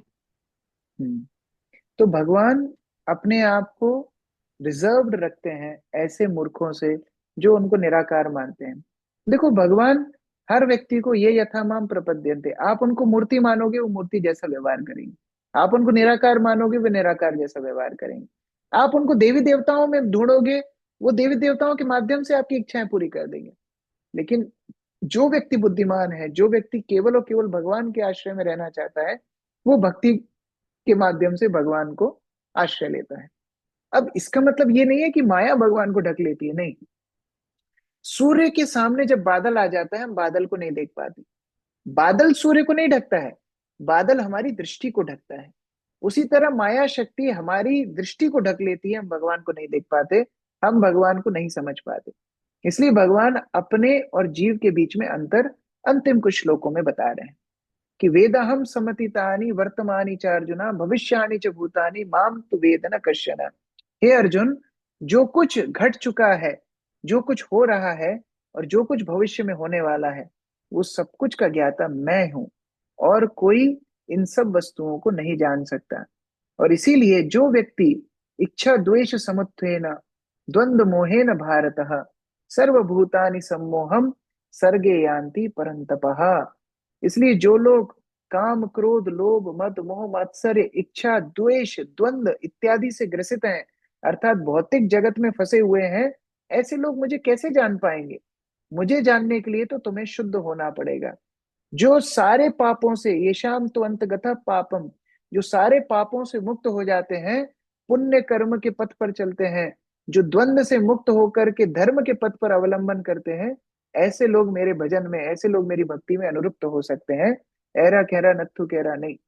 इसीलिए हर व्यक्ति को ये समझना जरूरी है कि भगवान सारे भौतिक जगत के आश्रय हैं, आदिभूत, सारे देवताओं को नियंत्रण करने वाले हैं, आदि दैव, और सारी यज्ञ विधियों के भोक्ता है, आदि यज्ञ।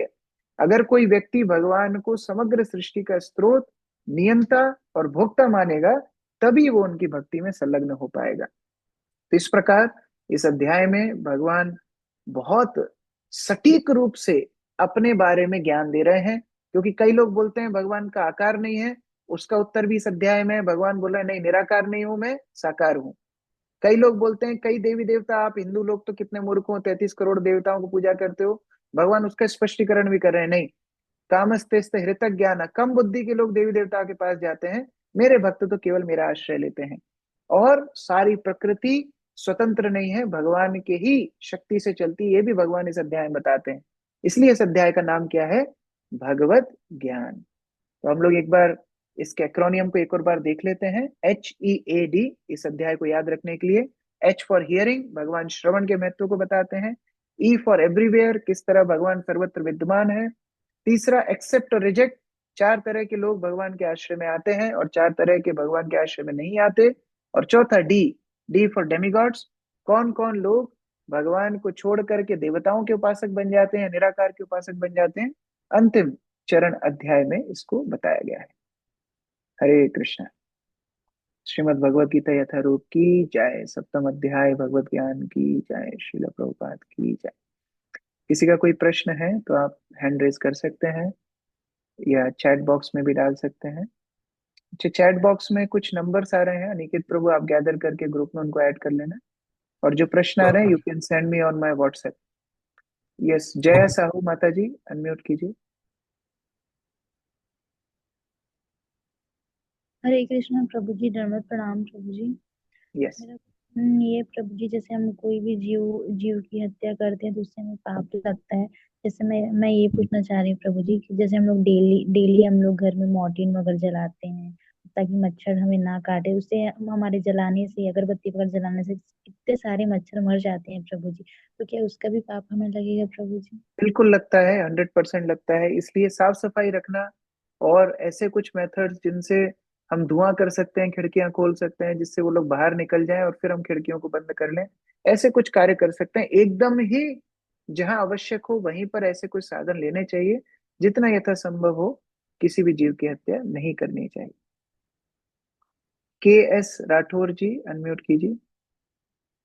हरे कृष्णा प्रभु जी, दंडवत प्रणाम। धन्यवाद।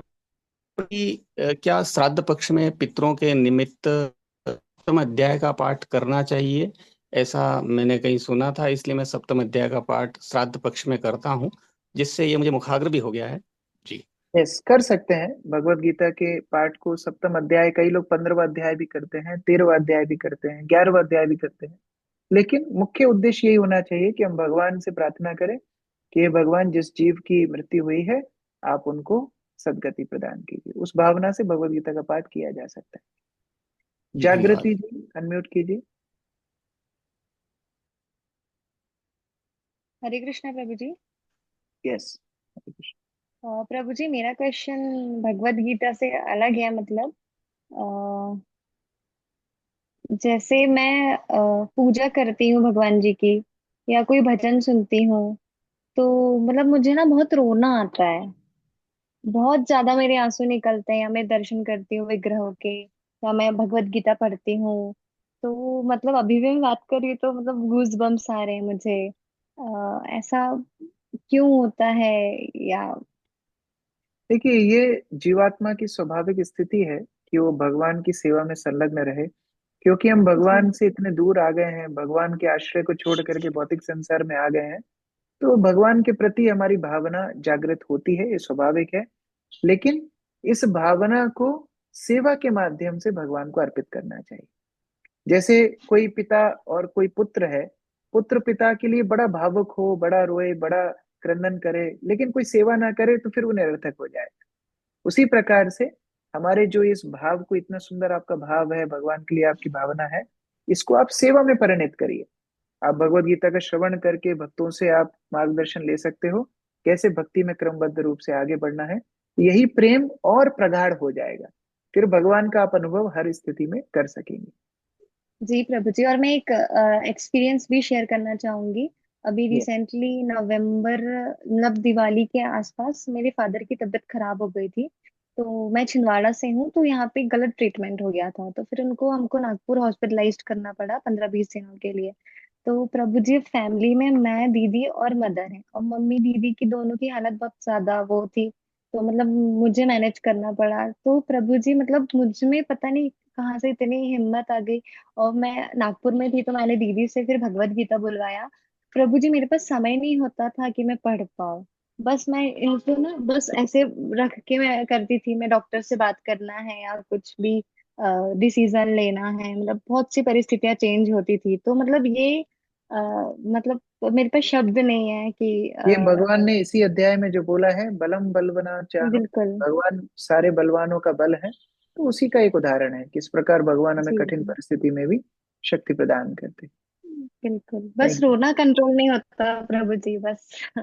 मतलब आप भक्तों से मार्गदर्शन लेते रहिए, और उस तरह आप जब भक्ति का अनुसरण करेंगे तो वो और प्रगाढ़ रूप में, सेवा के रूप में परिणत होगा। बिल्कुल बिल्कुल। थैंक यू प्रभु वर्षा जी। जी का प्रश्न है, ऐसे तो कोई मंदिर बनाने ही नहीं चाहिए देवी देवताओं के। देखिए, ऐसा नहीं है। जब हम हमारे परिवार में हम लोग देखते हैं कि कोई चाचा आए हैं, फूफा आए हैं, कोई बड़े भैया आए हैं, बड़ी दीदी आई हैं, तो क्या हम उनका सम्मान नहीं करते? क्या हमें भोजन उनको नहीं देते? क्या हम उनको चाय पानी नहीं पूछते?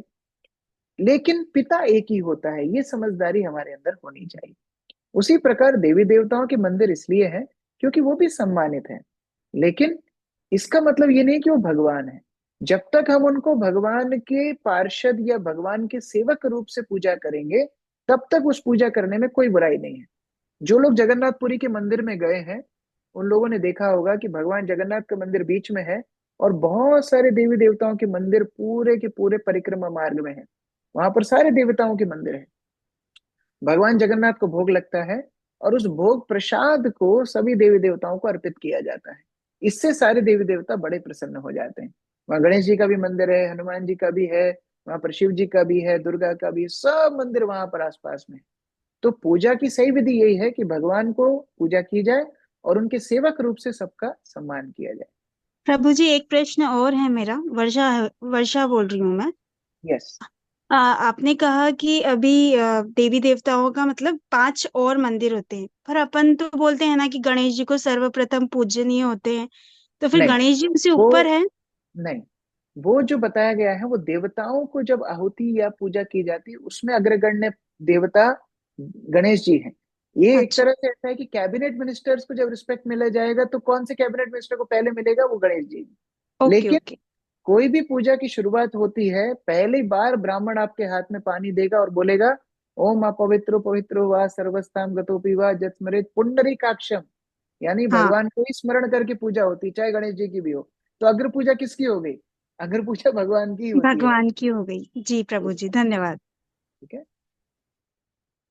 यस, यहाँ पर प्रश्न है, किसका लें? अनुज प्रभु, अनम्यूट कीजिए। हरे कृष्णा प्रभु जी। यस मेरा मेरा एक सवाल तो डेमिगॉड से रिलेटेड ही था, जो आपने भी काफी हद तक क्लियर किया। पर जैसे आप बता रहे हैं कि प्राइम मिनिस्टर एक है और बाकी सब अलग अलग मिनिस्ट्री के हेड्स हैं, यस वो प्राइम मिनिस्टर ही सभी को अपॉइंट कर रहे हैं अलग अलग मिनिस्ट्री, अलग अलग काम करने के लिए। यस, और वो ही प्राइम मिनिस्टर कह रहे हैं कि अगर आप उनसे काम लोगे तो फिर आप बेवकूफ हैं, मतलब मूर्ख हैं आप, आपको डायरेक्ट क्योंकि मेरे से काम लेना वो चाहिए। तरीका नहीं है ना। देखिए, आज वो एक तरह से ब्राइबिंग है। मान लो सरकार से काम कराने का एक तरीका है, एप्लीकेशन फॉर्म भरो, सारे सिस्टम फॉलो करो। लेकिन जब हम ब्राइब देते हैं तो क्या वो ब्राइब सही है? तो स्वतंत्र रूप से देवी देवताओं की पूजा करना ब्राइबिंग है। मैं एक और एग्जांपल से आपको समझाता हूँ। हनुमान जी की जब हम पूजा करते हैं भगवान राम के चरणों में, तो हनुमान जी कितने गदगद हो जाते हैं। लेकिन वही हनुमान जी को स्वतंत्र हम पूजा करेंगे और ये बोलेंगे नहीं नहीं राम जी कोई नहीं है, हनुमान जी सबसे बड़े हैं, तो क्या हनुमान जी हम्म कभी प्रसन्न होंगे? वो गलत हम्म बताया जा रहा है। तो देवी देवताओं की पूजा गलत नहीं है, लेकिन ये मानना कि वो भगवान से स्वतंत्र हैं या भगवान बराबर हैं या भगवान से बड़े हैं, ये गलत है। तो उसको भगवान यहाँ पर बता रहे हैं कि वो लोग अल्प बुद्धि वाले हैं। ये उदाहरण। नहीं, भगवान से बड़े नहीं प्रभु जी, बट जैसे उनको जो भी अथॉरिटी दी गई है, जैसे शिव जी को कुछ दूसरे कर्म कांड की अथॉरिटी दी गई है या गणेश जी को कुछ और दी गई है, तो वो मांगना कुछ गलत है या नहीं करना चाहिए? बिल्कुल नहीं करना चाहिए, क्योंकि अगर मन में ये है कि वो स्वतंत्र दे रहे हैं, इंडिपेंडेंटली दे रहे हैं, तो नहीं करना चाहिए। अगर ये भावना है कि नहीं वो भगवान के ही सेवक हैं, उनके ही प्रतिनिधि हैं, तो कर हम्म सकते हैं। जैसे हम्म हमारे इस्कॉन मंदिर में भी महाशिवरात्रि को भगवान शिव का अभिषेक होता है, और यही भावना से होता है कि वो भगवान के परम वैष्णव है, भगवान के एक रूप हैं जो कि श्रृंगार के लिए हैं। उस भावना से उनका अभिषेक होता है, उसमें कोई गलत नहीं है। लेकिन ये समझना कि वो स्वतंत्र हैं, ये समझना कि वो पृथक है, ये फिर अपराध हो जाता है, उसकी यहाँ पर मनाही की जा रही है। ठीक है। जी प्रभु जी, एक प्रश्न और है प्रभु जी। यस जैसे हमारी भारतीय सभ्यता में, संस्कृति में, शास्त्रों में बताया गया है कि भगवान श्री कृष्ण हैं, एक ही हैं, और इसके कई सारे उदाहरण ही हैं। भगवत गीता अपने आप में एक वो है। तो प्रभु जी, जैसे जो दुनिया है, जो हमारी जो, उसमें कई समुदाय हैं, कई कम्युनिटीज हैं, इस्लामिक कम्युनिटीज हैं, वेस्टर्न कल्चर हैं, बाइबल्स को मानते हैं, इस्लाम को मानते हैं, और भी कई धर्म हैं। तो इसका मतलब वो लोग कभी मोक्ष नहीं पाएंगे? इसका मतलब वो लोग कभी भी अ, मतलब भगवान के धाम में नहीं पहुंच पाएंगे, क्योंकि वो नहीं, तो ऐसा सिर्फ नहीं है। ऐसा नहीं है। एक मिलता जुलता प्रश्न चैट बॉक्स में भी है, तो मैं उसको भी इसके साथ क्लब कर लेता हूँ। एक प्रश्न चैट बॉक्स में आया है कि फिर शिव पुराण में क्यों बताया कि भगवान शिव हैं? या अब जैसे आपने बोला कि इस्लाम में कुछ एक अलग मान्यता है, या ईसाइयों में एक अलग मान्यता है, अलग अलग पंथ, अलग अलग संप्रदाय हैं, उनमें अलग मान्यता है। तो इसको हम एक सरल उदाहरण से समझेंगे। जैसे मैथमेटिक्स होती है, मैथमेटिक्स अलग अलग क्लास में अलग अलग ग्रेड्स में जाती है। फर्स्ट क्लास में हो सकता है व्यक्ति को 2+2 4 सिखाया जाए। वही बच्चा जब फिफ्थ में आ जाता है तो हो सकता है 2 - 5 - 3 सिखाया जाए। और वो एट्थ नाइन्थ में आ जाता है तो फिर हो सकता है कुछ एलजेब्रा ऐड हो जाए, A+B² वगैरह उसको सिखाया जाए। और वो जब 11th 12th में आ जाते हैं तो कैलकुलस, इंटीग्रेशन, डिफरेंशिएशन इत्यादि और चीजें उसमें कॉम्प्लिकेटेड ऐड हो जाए। वही व्यक्ति जब कॉलेज में जाता है तो और चीजें उसमें ऐड हो जाए। तो अलग अलग जो धर्म और पंथ हैं वो अलग अलग ग्रेड्स हैं। वो गलत नहीं है, लेकिन उनका ज्ञान सीमित है। जैसे किसी ने बोला अल्लाहू अकबर, अर्थात जो ईश्वर है, जो नियंता है, वो सबसे महान है, सही बात है। लेकिन वो कौन है ये जानकारी उनके पास नहीं। इसी तरह क्रिश्चियनिटी में वो लोग बोलते हैं जीसस गॉड के पुत्र हैं, सही बात है। लेकिन भगवत गीता में भगवान बोलते हैं सभी मेरे पुत्र हैं, अकेले जीसस क्यों? सारे जीवों का बीज देने वाला पिता मैं ही हूं। तो जानकारी सही है लेकिन सीमित हो गई। तो अगर वो अपने धर्म का ही पालन ठीक प्रकार से करते रहे, बशर्ते ठीक प्रकार से प्रमाणित रूप से करते रहे, ऐसा नहीं कि लोगों की हत्या करें धर्म के नाम पर, वो सब नहीं। सही प्रकार से सही धर्म को अगर वो अपने पालन करते रहेंगे धीरे धीरे धीरे धीरे धीरे वो सनातन धर्म में आएंगे, और फिर सनातन धर्म में भी वो एकदम ऊपर बढ़ते बढ़ते बढ़ते बढ़ते शुद्ध भक्ति के स्तर पे आएंगे, जो भगवत गीता और श्रीमद् भागवत में दिया गया है। पुराणों में भी यही विस्तृत है। पुराण भी 3 प्रकार के होते हैं। पुराण में अभी जस्ट आपको रेफरेंस भी दिखा सकता हूँ, जस्ट 1 मिनट। मतलब प्रभु जी, सिख धर्म हो, इस्लामिक धर्म हो या कोई सा भी धर्म हो, अंततः उनको सनातन धर्म में ही आना पड़ेगा वैकुंठ धाम जाने के लिए या फिर मोक्ष पाने के लिए। बिल्कुल और जो बिल्कुल, अब मैं तक नहीं आपको आ पाए हैं इतने सालों की सृष्टि में, वो सब अभी मतलब वापस ही वो क्रम में है, जन्म मृत्यु। वो सीढ़ी पे चढ़ रहे हैं, उस हिसाब ओके से वो ऊपर बढ़ेंगे धीरे धीरे। ओके मैं आप ओके। लोगों को एक रेफरेंस दिखाना चाह रहा था जो कि बहुत इंपॉर्टेंट है। ओके, यस, मेरी स्क्रीन दिख रही है आपको? जी प्रभु जी। तो अभी चैट बॉक्स में एक प्रश्न आया था, हिमांशु ना, ये किसकी तरफ से आया था? यस, पायल कमालिया जी से, कि शिव पुराण में फिर ऐसा क्यों बताया और अलग अलग पुराणों में अलग अलग क्यों है। तो ये पद्म पुराण से है, पद्म पुराण के उत्तरकांड के चैप्टर 236 से, जहां पर अलग अलग पुराणों का विभाग बताया गया है। और इसमें बताया जाता है कि किस प्रकार से पुराण भी 3 गुणों में होते हैं, सतोगुणी पुराण, रजोगुणी पुराण और तमोगुणी पुराण। और जैसा कि मैं अभी उदाहरण दे रहा था, जो एकदम तमोगुण में है उनके लिए कुछ नियम ऐसे बताए गए हैं कि कम से कम वो तमोगुण से ऊपर उठे। जो रजोगुण में है उनके लिए कुछ ऐसे नियम बताए गए कम से कम वो रजोगुण से तो बाहर निकले। और फिर सतोगुणी पुराण है जो सबसे श्रेष्ठ माने गए हैं, जिससे भगवत प्राप्ति होती है। तमोगुण का अनुसरण अगर कोई केवल करेगा तो यहाँ पर क्या लिखा है, तामस are said to be the cause of lead one to hell, वो केवल नरक में ही जाएगा। और यहाँ पर आप देख सकते हैं, मत्स्य, कूर्म, लिंग, शैव, स्कंद, अग्नि और तामस, ये तामस पुराण होते हैं।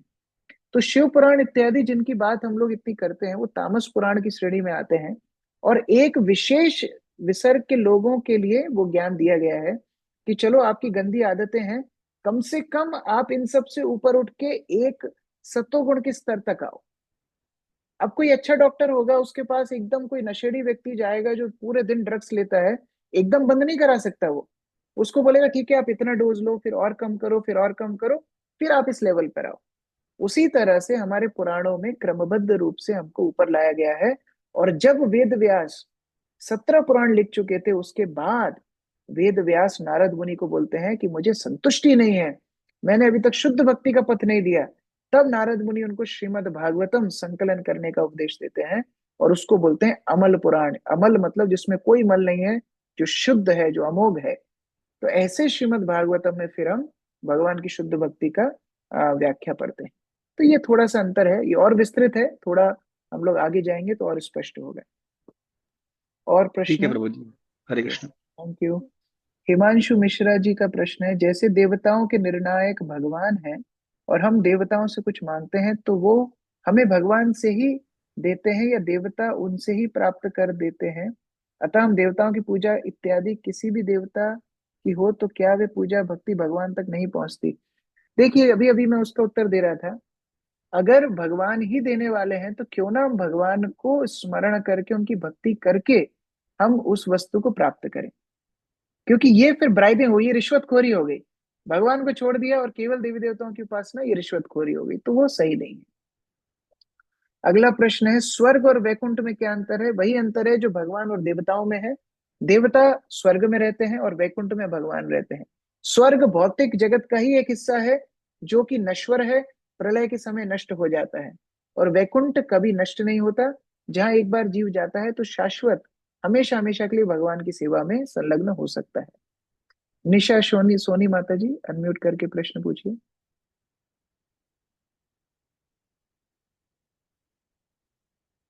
प्रश्न है निशा सोनी माता जी।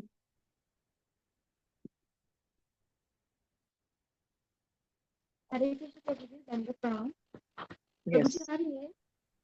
यस, बताइए। प्रभु जी, मेरा ये पूछना था कि जैसा कि यदि आपने भगवान कान आगे तो नहीं होते, पर वो जैसे हम कुछ प्रसाद मतलब भोग लगाते हैं तो वो भोग ग्रहण करते हैं, तो कहीं कहीं देखा जाता है ना, जैसे लड्डू गोपाल को जैसे अपन चम्मच से दूध पिलाते हैं तो वो पी लेते हैं। ये तो ज्यादा वो महत्वपूर्ण नहीं है। देखिए, भगवान की जो इंद्रियां हैं वो भौतिक नहीं है। जरूरी नहीं है कि भगवान को पूरी कटोरी खाली करके आपको दिखाना ही हुआ कि वो भोग ले रहे हैं। भगवान उस पर दृष्टि डालकर भी उसका भोग आस्वादन कर सकते हैं। तो इसीलिए ये सब चमत्कारों में ज्यादा दिमाग नहीं लगाना चाहिए। ये प्रेम की बात है कि भक्त भगवान के सामने भोग रखता है, भगवान उसको दृष्टि डालकर भी स्वीकार कर सकते हैं। नहीं ये प्रभु जी, देखा। मैं जैसे जैसे चम्मच से अपन जब पिलाते हैं तो वो पीते हैं ना, ये पूछ रहे हूँ। जैसे जो भोग लगाते हैं वो तो ठीक है, पर जैसे भी चम्मच से अपन पिलाते हैं तो वो कंटिन्यू पीते हैं। मेरा प्रश्न ये है कि अगर चम्मच से ना पिलाएं और सामने भी अगर आप 56 भोग रखें, तो क्या भगवान स्वीकार नहीं कर रहे उसको? स्वीकार करते हैं, बट बस फिर वही ऐसा विश्वास हमको होना चाहिए। हम अपने स्तर पे भगवान को ना लाएं। हम जैसे खाते हैं, कोई चीज खत्म हो जाती है, तो वैसे भगवान नहीं है। भगवान की सारी इंद्रियां शाश्वत हैं, भगवान की सारी इंद्रियां आध्यात्मिक हैं। तो वो अगर देख भी लेंगे तो वो वस्तु प्रसाद बन जाएगी। ये समझना भी आवश्यक है। देखो, चमत्कारों से भक्ति नहीं होनी चाहिए। भक्ति चमत्कारों के ऊपर है। इसीलिए ये समझना कि केवल चम्मच अभी किसी के लड्डू गोपाल मान लो चम्मच ला के नहीं पिएंगे, तो क्या भगवान को भोग नहीं लगाना चाहिए? इसलिए मैं बोल रहा हूँ, चमत्कार के ऊपर हमारी भक्ति नहीं रहनी चाहिए। ठीक है। देवदत्त प्रभु, अनम्यूट कीजिए। हरे कृष्णा प्रभु जी। यस। प्रभु जी, मेरा ये निवेदन था कि अभी जैसा इसमें भगवत ज्ञान जैसे चैप्टर का नाम है इसका, उससे ऐसा लगा कि केवल ज्ञान प्राप्ति से ही भगवान को प्राप्त किया जा सकता है। तो क्या ज्ञान का, जैसे आपने बताया था, ज्ञान और विज्ञान, ज्ञान सैद्धांतिक पक्ष है और विज्ञान उसका व्यवहारिक पक्ष है, तो क्या भक्ति व्यवहारिक पक्ष है इसका, ज्ञान का? देखिए, इसमें दो बातें हैं। एक तो होता है कोरा ज्ञान। ज्ञान मतलब सब कुछ जान गए, हम सब कुछ समझ गए। लेकिन भक्ति क्या होती है? भक्ति में संबंध ज्ञान आवश्यक होता है। संबंध ज्ञान अर्थात कम से कम इतना जानना कि भगवान कौन है, मैं कौन हूं, मेरा संबंध क्या है भगवान से, इतना तो जानना पड़ेगा भक्ति करने के लिए। जी नहीं तो वो प्रभु। भावुकता हो जाएगी। तो उतना ज्ञान भक्ति के लिए आवश्यक है। जी बाकी जो एकदम पांडित्य है, बड़े बड़े लोग रिसर्च कर रहे हैं, वो ज्ञान की आवश्यकता भक्ति के लिए नहीं। वो उसका जी। अर्थ है। ठीक है। ठीक, हरे कृष्ण। मोना भट्टाचार्य, अनम्यूट कीजिए। हेलो। यस। हाँ। मुझे ये पूछना है कि मेरी बेटी अभी इसकी जेई की तैयारी कर रही है, लेकिन यस। उसको क्या बीच बीच में वो करती तो है तैयारी, लेकिन बीच बीच में उसका ध्यान ये हो जाता है कि मेरे से होगा नहीं होगा, और टेंशन बहुत करती है। तो उसका क्या मतलब किस तरह से उसको, थोड़ा वो भी सुन रही, थोड़ा सा आप बताएं यदि तो। देखिए, मन को नियंत्रित करने के लिए हमने पिछले सेशन में देखा था, मन को नियंत्रित करने के लिए मंत्र मेडिटेशन बहुत सफल होता है। तो आप सुबह के समय पर केवल 5 मिनट के लिए हरे कृष्ण कृष्ण कृष्ण हरे हरे, हरे राम राम राम हरे हरे, ये मंत्र का जाप करने के अभ्यास रखिए। और रात को सोने से पहले भगवत गीता का एक श्लोक पढ़ने की आदत डालिए। बस, आपके सुबह के 5 मिनट मांग रहा हूँ और रात के 5 मिनट मांग रहा हूँ। ये 10 मिनट आप अगर देना शुरू करेंगे, आप 2-3 हफ्ते में ही महसूस करेंगे कि कैसे आपका मन स्थिर हो रहा है, कैसी आपकी एकाग्रता बढ़ रही है, और आप अपने उद्देश्य में और सफलता से प्राप्त कर सकते हैं। ठीक है। हाँ, धन्यवाद धन्यवाद। कृष्णा, कृष्णा कारपेंटर, अनम्यूट कीजिए। हरे कृष्णा प्रभु जी। हरे कृष्ण। यस। प्रभु जी, मैं पूछ रही थी कि हमने कई महापुरुषों से सुना है कि शिव जी की कृपा के बिना कृष्ण भक्ति आपको मिलना असंभव है। जैसे मैं शिव जी में भी मानती हूँ, कृष्णा जी में भी मानती हूँ, बट मेरा हाँ, मन ये थोड़ा सिद्धांत डाइवर्ट हो सही गया है। दोनों। ये सिद्धांत सही है कि बिना वैष्णवों की कृपा के भगवान की कृपा मिलना असंभव है। इसलिए अगर आप भगवान शिव को वैष्णव के रूप में देखोगी, तो वो जरूर आपको भगवान कृष्ण के पास पहुंचा देंगे। लेकिन आपको उनको वैष्णव के रूप से देखना होगा। जैसे मैं हनुमान जी का उदाहरण दे रहा था, हनुमान जी कौन है? भगवान शिव के ही तो रूप हैं। तो जी भगवान शिव ही हनुमान जी बन के आते हैं। अब हनुमान जी की आप पूजा करो और भगवान राम को ना मानो तो गड़बड़ हो जाएगी। तो उसी तरह जी दास रूप से अगर आप उनको देखोगे, तो बिल्कुल भगवान शिव आपको मदद करेंगे भगवान कृष्ण की भक्ति करने के लिए। जी, मुझे भी मंत्र जाप में जैसे कंफ्यूजन होता है कि मैं कृष्ण जी का करूँ या शिव जी का करूँ मंत्र जाप। मंत्र जाप इष्ट का ही होता है, मंत्र जाप भगवान कृष्ण का ही हम करते हैं, क्योंकि भगवान शिव खुद पार्वती को बोलते हैं कि मैं खुद भगवान राम का कृष्ण का नाम लेता रहता हूँ। तो जब भगवान जी शिव स्वयं भगवान राम और कृष्ण का नाम लेते हैं तो हम भी उन्हीं का नाम लेते हैं। इसलिए हम रोज एक महामंत्र का जाप करते हैं, हरे कृष्ण कृष्ण कृष्ण हरे हरे, हरे राम राम राम हरे हरे। अगर आप इस मंत्र का जाप करोगे तो भगवान शिव आपसे और ज्यादा प्रसन्न होंगे बजाय कि उनका नाम लेने के। ठीक जी, है, धन्यवाद। हरे कृष्णा प्रभु जी। हरे कृष्ण। तरुणा सिंद्रा माता जी, अनम्यूट कीजिए। हरे कृष्णा प्रभु जी, दंडवत प्रणाम। यस। प्रभु जी, मेरा क्वेश्चन भी डेमीगॉड से रिलेटेड ही है। जैसे हमने बचपन से एक हमारे जो कुल देवता है, इष्ट देवता की पूजा की है, और अभी जैसे हम भक्ति में आ गए हैं, तो क्या अब हमें उनकी पूजा करना बंद कर देना चाहिए, या फिर भगवान की भक्ति करना चाहिए, या फिर उनको भगवान भी भगवत पूजते गीता के रहना चाहिए? अनुसार, भगवत गीता के अनुसार तो बंद ही करना चाहिए। भगवान ने अपने पिताजी को नहीं छोड़ा तो हमको कहाँ छोड़ेंगे। भगवान नंद बाबा की कुल पूजा बंद कराई कि नहीं कराई? भगवान जी नंद बाबा इंद्र की पूजा करते थे सारे ब्रजवासी, भगवान ने बंद करा दी।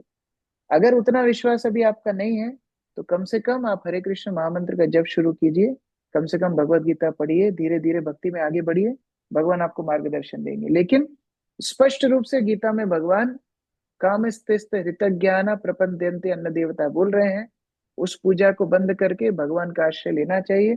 भगवान का जो हम आश्रय लेते हैं सारे देवी देवता अपने आप हमारी मदद करने के लिए खड़े हो जाते हैं। तो जड़ में पानी डालना है, पूरे पेड़ को पोषण मिलेगा। उसी तरह भक्ति करने से सारे देवी देवता अपने आप हमारी मदद करते हैं, हमको उस तरह विश्वास होना चाहिए। Thank Ayushi you Prabhu Tiwari ji. जी, अनम्यूट कीजिए।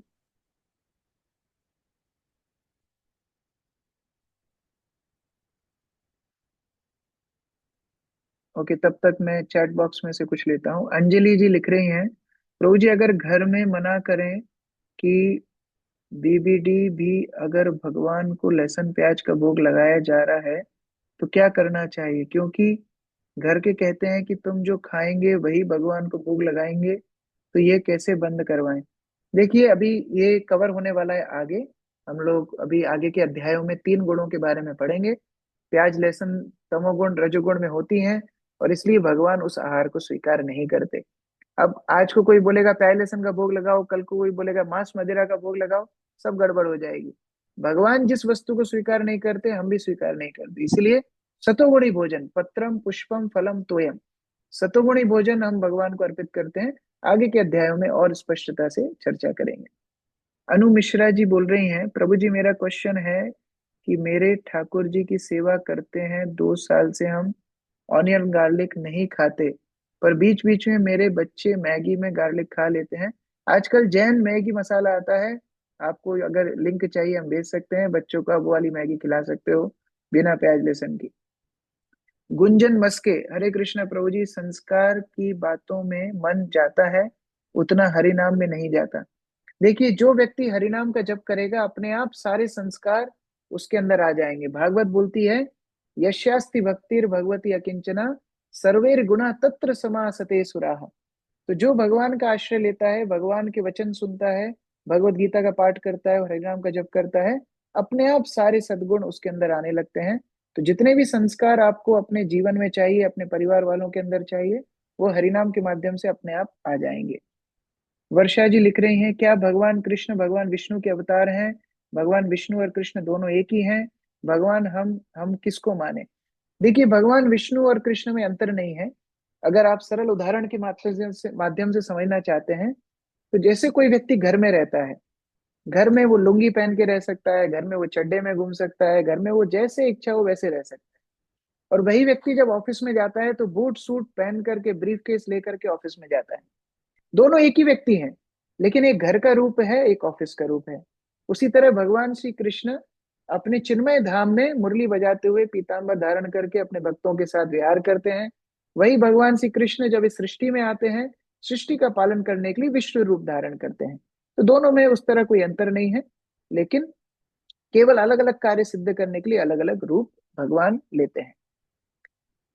अगला प्रश्न है, मोनिका यादव जी, जैसा कि आपने बताया कि मूढ़ लोग कहते हैं कि वो बहुत बिजी हैं, इसलिए भगवान के रास्ते पर नहीं चल पाते।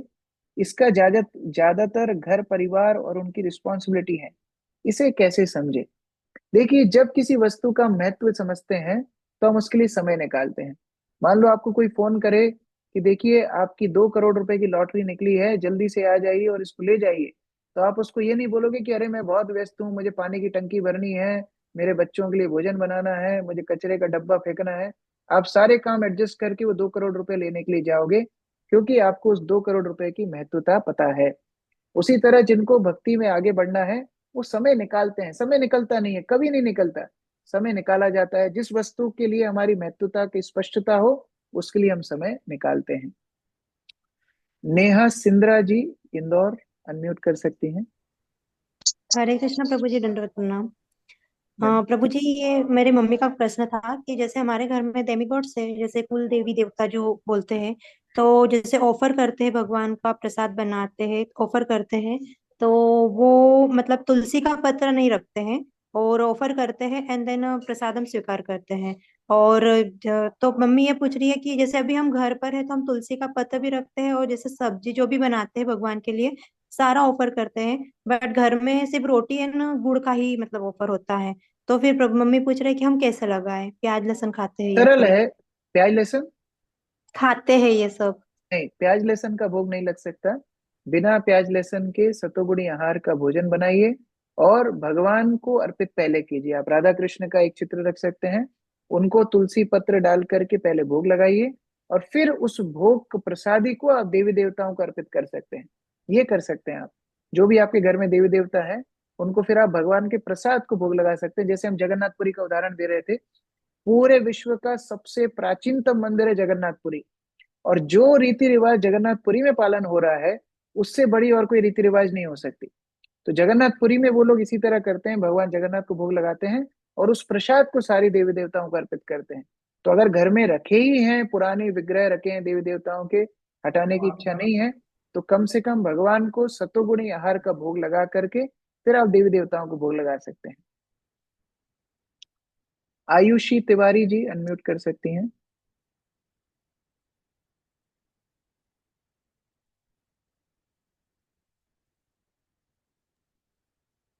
ओके, रेखा सूर्यवंशी, अभी डांगी। हरे कृष्णा प्रभु जी, कृष्ण दंडवत प्रभु जी प्रणाम। प्रणाम। यस, प्रभु जी, बताइए। प्रभु जी, जैसे जब कोई व्यक्ति मृत्यु को प्राप्त हो जाता है तो हम उस व्यक्ति को याद करके रोते हैं। क्या वो व्यक्ति हमको याद करता होगा कि उसकी हाँ, मुक्ति हो जाती है? वो याद इसलिए करता है कि उसकी मदद के लिए वो पुकारता है, कि उसकी मदद की जाए। वो प्रताड़ना जब झेलता है तब वो याद करता है। इसलिए जब कोई व्यक्ति की मृत्यु होती है, उसके उद्देश्य से हम लोग भगवान के नाम का संकीर्तन करते हैं। हम लोग उनके उद्देश्य से प्रसाद को अलग अलग नदियों में तर्पण करते हैं। उसका उद्देश्य वही है। नहीं, ठीक है। मैं ये पूछ रही थी, जैसे हम याद करते, वो हमको याद करता है याद व्यक्ति? बिल्कुल नहीं करता, वही मैं बता रहा हूँ, याद वो नहीं मतलब करता कि है वो। भूल जाता है। उसको भूख प्यास लगती है इसलिए आपको याद करता है, और अगले शरीर में चला जाता है तो पूरा भूल जाता है। फिर उसके दूसरे संबंधी बन जाते हैं। इसीलिए ज्यादा आसक्ति नहीं रखना चाहिए, भगवान से आसक्ति रखना चाहिए। ठीक है। अभी डांगी जी, अनम्यूट कर सकते हैं। हरे कृष्णा प्रभु जी, जन्नत प्रणाम। धन्यवाद। यस। प्रभु जी, जैसे आपने पिछले लेक्चर में एक बात बोली थी कि जहाँ तक नैतिक बात आएगी, धर्म की बात आएगी, वहाँ आप बोलिए, अगर गलत हो रहा हो तो बोलना सीखिए, और वो स्थित प्रज्ञ की बहुत बड़ी पहचान है। तो प्रभु जी, हाँ, मेरा क्वेश्चन ये था कि जैसे हम लोग बाहर देखते हैं मटेरियल लाइफ में कि बहुत बार जो है हम गलत होते हुए देखते हैं, और बहुत बार हमको बोला भी जाता है कि आप इस चीज में मत पड़िए फालतू में, मतलब जैसे अगर हम पुलिस वालों का केस देखें तो बोलेंगे कि आपको फालतू में थाने जाना पड़ेगा बार बार। और ऐसा सेम हम डिवोटी कम्युनिटी में भी देखते हैं प्रभु जी की बहुत बार बहुत सारी चीजें गलत होती है। जैसे प्रभु जी, मैं बेस में रहता हूँ तो रहता है कि हाँ, हमको लगता है उसमें कि हाँ कुछ कुछ चीजें। एक चीज हमारी समझने की आवश्यकता है कि हमारा अधिकार कितना है, किस किस वस्तु में आपका प्रभाव है। मान लो आपका प्रभाव ही नहीं है, वहां आप बोल करके क्या करेंगे? उस सिचुएशन में आप ऐसे व्यक्ति तक सूचना पहुंचा सकते हैं जो व्यक्ति उसका समाधान करे। हर जगह पर चक्रवर्ती बनने की हमारी आवश्यकता नहीं है, जो हमारा अधिकार ही नहीं है। मान लो ट्रेन लेट हो गई, 5 मिनट ट्रेन लेट हो गई, तो क्या आप वहां पर हंगामा मचा करके ट्रेन को टाइम पे ला सकते हो? नहीं, आप स्टेशन मास्टर को रिपोर्ट कर सकते हो। उसी तरह कोई भी क्षेत्र हो जहां आपकी इन्फ्लुएंस है, जहां पर आप कुछ कर सकते हो, वहां तो ठीक है। जहां आपकी इन्फ्लुएंस ही नहीं है, वहां पर आप फिर ऐसे व्यक्ति को सूचना दे दीजिए जो उस चीज का समाधान उठाए। ये बुद्धिमानी का लक्षण है। जी प्रभु जी। और प्रभु जी एक मेरा एक और क्वेश्चन और था। जैसे प्रभु जी हम नए नए भक्ति में आते हैं तो हमें बहुत ज्यादा रियलाइजेशंस होते हैं, और फिर हम धीरे धीरे हमारा भक्ति पता नहीं अपने आप डाउन होता है। पर जैसे हम आप जैसे डिवोटीज से वापस से लेक्चर सुनते हैं, प्रभुपाद के लेक्चर सुनते हैं, तो वापस से हमें जो है भक्ति को तीव्र करने की इच्छा होती है। पर प्रभु जी इसलिए जैसे शिला प्रभुपाद ने बोला है नित्यम भागवत सेवया, प्रतिदिन हमें शास्त्रों का अध्ययन करना चाहिए और साधुओं से श्रवण करना चाहिए, जो पर हमारी प्रभु जी इंस्पिरेशन जैसे बनी रहेगी। प्रभु जी पर जैसे हम बाहर जाते हैं, जैसे मोबाइल का एसोसिएशन तो होता ही है, कभी कभी ऐसे जो है बीच बीच में ऐसे पोस्टर्स फोटोज आ जाते हैं, तो हमारा माइंड जो है डाइवर्ट होता है, या फिर हम एसोसिएशन हमारे जो फ्रेंड सर्कल है वो गलत हो जाता है। तो प्रभु जी उसमें उस स्थिति में कैसे हम जो इस चीज से दूर है कि हमें वापस से जाना है, क्योंकि हम उस चीज में जो है सब चीजें वापस से भूल जाते हैं कि हमारा यहाँ पे आने का या मनुष्य योनि हमें मिली है, तो इसका क्या मेन पिछले अध्याय मोटिव में है। भगवान बताते हैं, पिछले अध्याय में, कि किस प्रकार अगर मन भटकता है, अभ्यास के साथ उसको पुनः पुनः वापस लेकर के आना है अपने उद्देश्य के ऊपर। इस तरह जो हम अभ्यास करते रहते हैं तो फिर हम लोग धीरे धीरे अपने पथ पर स्थित हो जाते हैं।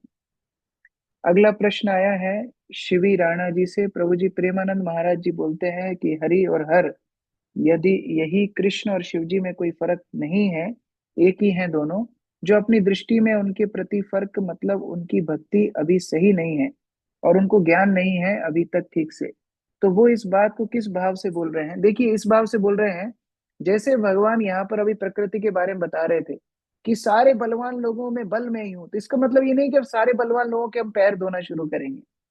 अब जैसे भगवान बोल रहे हैं कि सूर्य और चंद्रमा का प्रकाश में हो, तो इसका मतलब ये नहीं सूर्य चंद्रमा भगवान बन गए।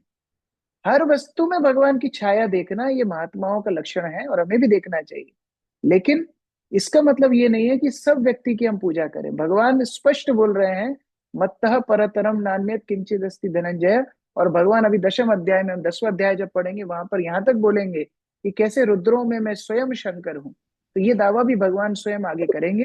तो ये सारी स्पष्टीकरण हम लोग आगे पढ़ेंगे, लेकिन उनका भाव यही है, जिस भाव में उन्होंने बोला होगा शायद वही भाव है कि सारी शक्तियां भगवान की ही हैं और सबके अंदर भगवान विद्यमान है। उस दृष्टि से हमको कोई फर्क नहीं करना चाहिए। हरे कृष्णा। समय बहुत हुआ, बहुत सारे प्रश्न हैं, आप लोग नोट करके रखिए। अभी एक सेशन हुआ था प्रश्न उत्तर का परसों, बहुत सारे प्रश्न आप लोगों ने पूछे। आगे फिर इस तरह हम लोग प्रतिदिन तो प्रश्न उत्तर लेंगे ही, लेकिन उसी के साथ साथ आगे फिर उस तरह सत्र करेंगे जहां आप लोग और ज्यादा प्रश्न पूछ सकते हो। हरे कृष्ण। श्रील प्रभुपाद प्रभु की जी जय, भगवद गीता यथारूप की